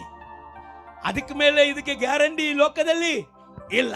ಆದ್ರೆ ಆತ್ಮಕ್ಕೆ ಹಂಗಲ್ಲ, ಜೀವಕಾಲವಾಗಿ ಕರ್ತನ ಸಂಗಡ ಮರಣವೇ ಇಲ್ಲದಂತ ಒಂದು ಜೀವನ ಉಂಟು, ಇನ್ನೊಂದು ಜೀವಕಾಲವಾಗಿ ನರಕದಲ್ಲಿ ಗೋಳಾಡುವಂತ ಒಂದು ಮರಣ ಉಂಟು. ಹಲ್ಲೆಲೂಯಾ. ಈ ಆತ್ಮವನ್ನ, ಅದಕ್ಕೆ ಆತ್ಮನ ಸಂಪಾದನೆ ಮಾಡುವುದೇ ವಾಕ್ಯ ಹೇಳುತ್ತೆ, ಈ ಲೋಕವೆಲ್ಲ ನೀನು ಆದಾಯ ಪಡಿಸ್ಕೊಂಡ್ರು ನಿನ್ನ ಆತ್ಮವನ್ನ ನಷ್ಟಪಡಿಸಿದ್ರೆ ಏನು ಲಾಭ ಇಲ್ಲ. ಇಲ್ಲಿಂದ ನೀನು ಒಂದು ಚೂರು ನಿನ್ ಕೂದಲು ಒಂದು ಕೂದಲು ತಗೊಂಡು ಹೋಗಕ್ಕಾಗಲ್ಲ. ಇಷ್ಟು ಕೂದಲು ಇಟ್ಕೊಂಡಿವಿ, ಒಂದು ಕಡೆ ಏನಾಗ ತಗೊಂಡೆ, ಸತ್ತ ಮೇಲೆ ಕೂದಲೇ ತಗೊಂಡು ಹೋಗಲಿಲ್ಲ ಅಂದ್ರೆ ಮತ್ತೆ ಏನ್ ತಗೊಂಡು? Hallelujah, praise the Lord. ಆದರೆ ಆತ್ಮ ದೇವರ ಬಳಿಯಲ್ಲಿ, ಹಲ್ಲೆಲೂಯಾ, ಅದು ಪೂರ್ಣವಾಗಿ ಪೂರ್ಣ ಪರಿಶುದ್ಧವಾಗಿ ಈ ಭೂಮಿಯಲ್ಲಿ ಕಾಪಾಡಲ್ಪಡುವುದಾದರೆ ದೇವರ ಸನ್ನಿಧಾನದಲ್ಲಿ ಯುಗ ಯುಗಾಂತರ ಕಾಲ ಆತನೊಂದಿಗೆ ಆಳುವಂಥದ್ದಾಗಿ, ಹಲ್ಲೆಲೂಯಾ, ಆತನೊಂದಿಗೆ ಇರುವಂಥದ್ದಾಗಿರ್ತದೆ. ನೋಡೋಣ ಕೆಲವಂತ ಕಾರ್ಯಗಳನ್ನ ಏನು ಅವನು ಹೇಳುತ್ತಾನೆ. 1 ಕೊರಿಂಥಿ 15ನೇ ಅಧ್ಯಾಯದಲ್ಲಿ 33ನೇ ವಾಕ್ಯದಿಂದ 35ನೇ ವಾಕ್ಯ ತನಕ. ಮೋಸ ಹೋಗಬೇಡಿರಿ, ಮೋಸ ಹೋಗಬೇಡ್ರಿ. ದುಸ್ಸಹವಾಸವು ಸದಾಚಾರವನ್ನು ಕೆಡಿಸುತ್ತದೆ. ಯಾವುದು ದುಸ್ಸಹವಾಸ ಹೇಳಿ? ಯೇಸು ಸ್ವಾಮಿ ಪುನರುತ್ಥಾನ ಇಲ್ಲ. ಮನುಷ್ಯನು ಈ ಭೂಮಿಯಲ್ಲಿ ಇರುವ ತನಕ ಅಷ್ಟೇ, ನಮ್ಮ ಇರುವ ತನಕ ಮಜಾ ಮಾಡಬಹುದು. ಇಂಥ ವ್ಯಕ್ತಿ ಸಭೆ ಒಳಗೆ ಇದ್ರೆ ದುಸ್ಸಹವಾಸ, ಅವನ ಸಂಗಡ ಸಹವಾಸ ಇಟ್ಕೊಳ್ಳೋದು ಬೇಡ. ಇದು ಕೊರಿಂಥ್ಯ ಸಭೆಗೆ ಬರಿದು, ಲೋಕಕ್ಕಲ್ಲ ಸರ್. ಚರ್ಚಿಗೆ ಆತ್ಮೀಗ ಪರಿಜ್ಞಾನ ಇಲ್ಲದಂತ ಮೂರ್ಖರು, ಆತ್ಮೀಗದಲ್ಲಿ ಎಲ್ಲವನ್ನು ಕೂಡ ತಿಳಿದು ಅಭಿಷೇಕವನ್ನ ಹೊಂದಿ ಭ್ರಷ್ಟರಾಗಿದಂತ ಒಂದು ಪಾಪಿಗಳು, ಅವರು ಪಾಪಿಯಲ್ಲ, ದ್ರೋಹಿ. ಆ ದ್ರೋಹಿ ಸಂಪರ್ಕ ಯಾವ ಸಂಪರ್ಕ ಅಂದ್ರೆ ದುಸ್ಸಹವಾಸ. ಆ ಸಹವಾಸವನ್ನ ಮಾಡದಿರು. ಇಂಥ ಅಮಲ್ಯನಿಂದ ಎಚ್ಚೆತ್ತು ನೀತಿವಂತರಾಗಿರಿ, ಪಾಪವನ್ನು ಬಿಟ್ಟು ಬಿಡಿರಿ. ಕೆಲವರಿಗೆ ದೇವರ ವಿಷಯದಲ್ಲಿ ಜ್ಞಾನವೇ ಇಲ್ಲ, ಕೆಲವರಿಗೆ ದೇವರ ವಿಷಯದಲ್ಲಿ ಜ್ಞಾನವೇ ಇಲ್ಲ. ನಿಮಗೆ ನಾಚಿಕೆ ಹುಟ್ಟಬೇಕೆಂದು ಇದನ್ನು ಹೇಳುತ್ತೇನೆ. ಸತ್ತವರು ಹೇಗೆ ಎಬ್ಬಿಸಲ್ಪಡುತ್ತಾರೋ ಎಂತ ದೇಹದಿಂದ ಬರುತ್ತಾರೆ ಎಂದು ಒಬ್ಬನು ಕೇಳಾನು. ಎಲ್ಲಿ ಕೇಳ್ತಾವನ? ಚರ್ಚ್ ಒಳಗಡೆ. ಸತ್ತವನು ಎಲ್ಲಿಂದ ಎದ್ದೇಳ್ತಾವನ್ಲಿ,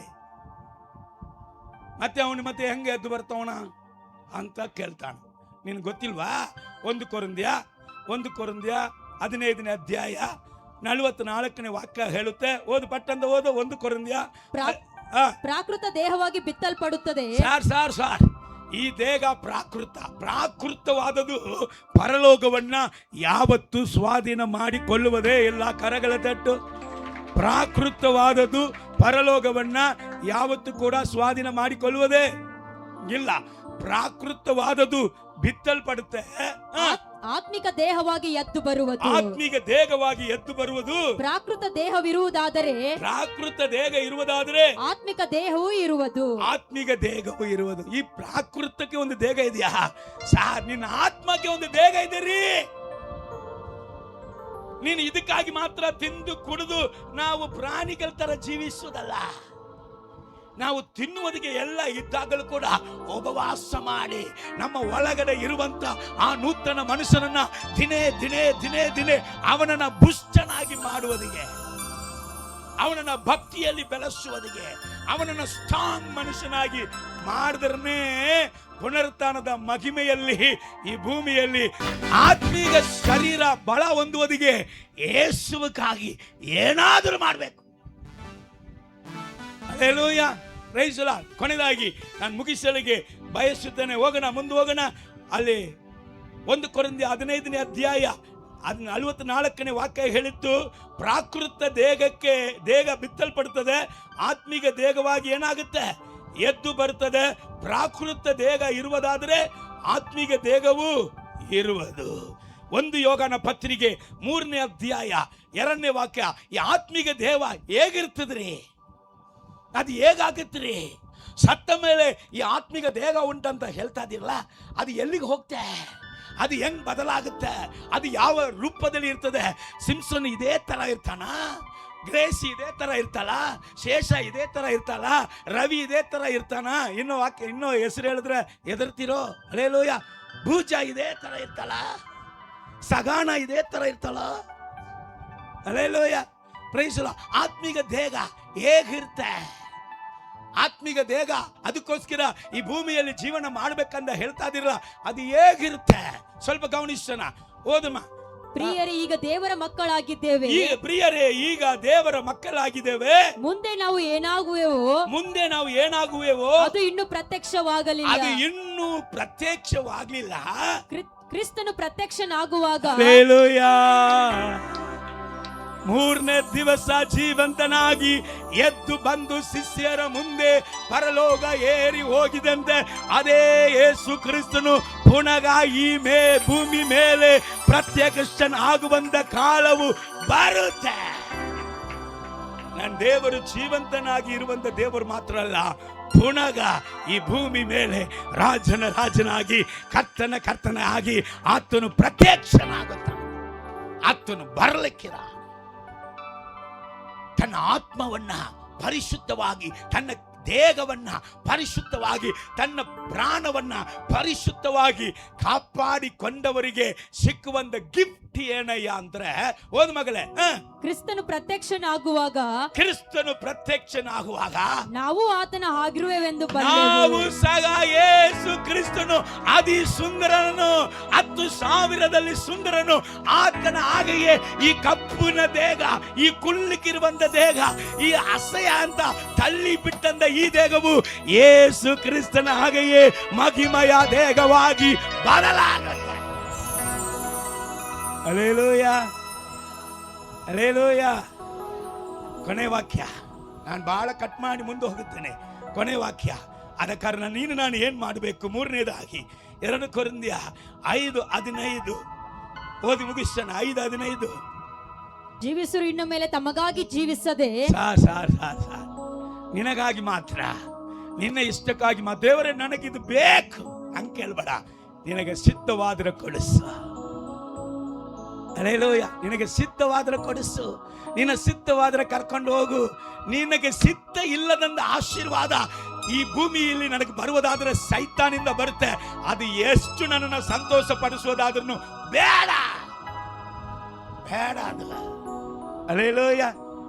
ನನಗಾಗಿ ಸತ್ತು, ನನಗಾಗಿ ಸಿಲುಬೆ ಹೊತ್ತು, ನನಗಾಗಿ ಪಾಪ ಪರಿಹಾರ ಆಗಿ, ನನಗಾಗಿ 3ನೇ ದಿವಸ ಜೀವಂತನಾಗಿ ಎದ್ದು ನನ್ನನ್ನ ಆತನ ಮಹಿಮಾ ಸ್ವರೂಪಕ್ಕೆ ಸರಿಸಾಟಿಯಾದ ಮಹಿಮಾ ಸ್ವರೂಪವಾಗಿ ಬದಲಾಯಿಸುವುದಕ್ಕೆ ನನಗಾಗಿ ಬರಲಿಕ್ಕಿರುವಂತ ಯೇಸುವಿಗೆ ನಾನು ಕೊಡತಕ್ಕಂತ ಶ್ರೇಷ್ಠವಾದ ಗಿಫ್ಟ್ ಏನಯ್ಯ?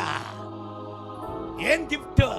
ಈ ಪುನರುತ್ಥಾನ ಹೊಂದಿದಂತ ಯೇಸುವಿಗೆ ನಾನು ಕೊಡತಕ್ಕಂತ ಗಿಫ್ಟ್ ಏನು? ಆತನಿಂದ ಎಲ್ಲ ಹೊಂದಿಕೊಂಡಿನಿ, ಆತನಿಗೆ ನಾನು ಸಲ್ಲತಕ್ಕಂತ ಕೃತಜ್ಞತೆ ಏನು? ವಾಕ್ಯ ಹೇಳುತ್ತೆ, ಜೀವಿಸುವವರು ಇನ್ನು ಮೇಲೆ ತಮಗಾಗಿ ಜೀವಿಸದೆ ಸತ್ತು ಎತ್ತು ಬಂದ ಆತನಿಗಾಗಿ ಜೀವಿಸಬೇಕೆಂದಲೇ ಆತನು ಎಲ್ಲರಿಗೋಸ್ಕರ ಎದ್ದು ಬಂದನು. ಕಣ್ಗಳ ಮುಚ್ಚಿದವರಾಗಿ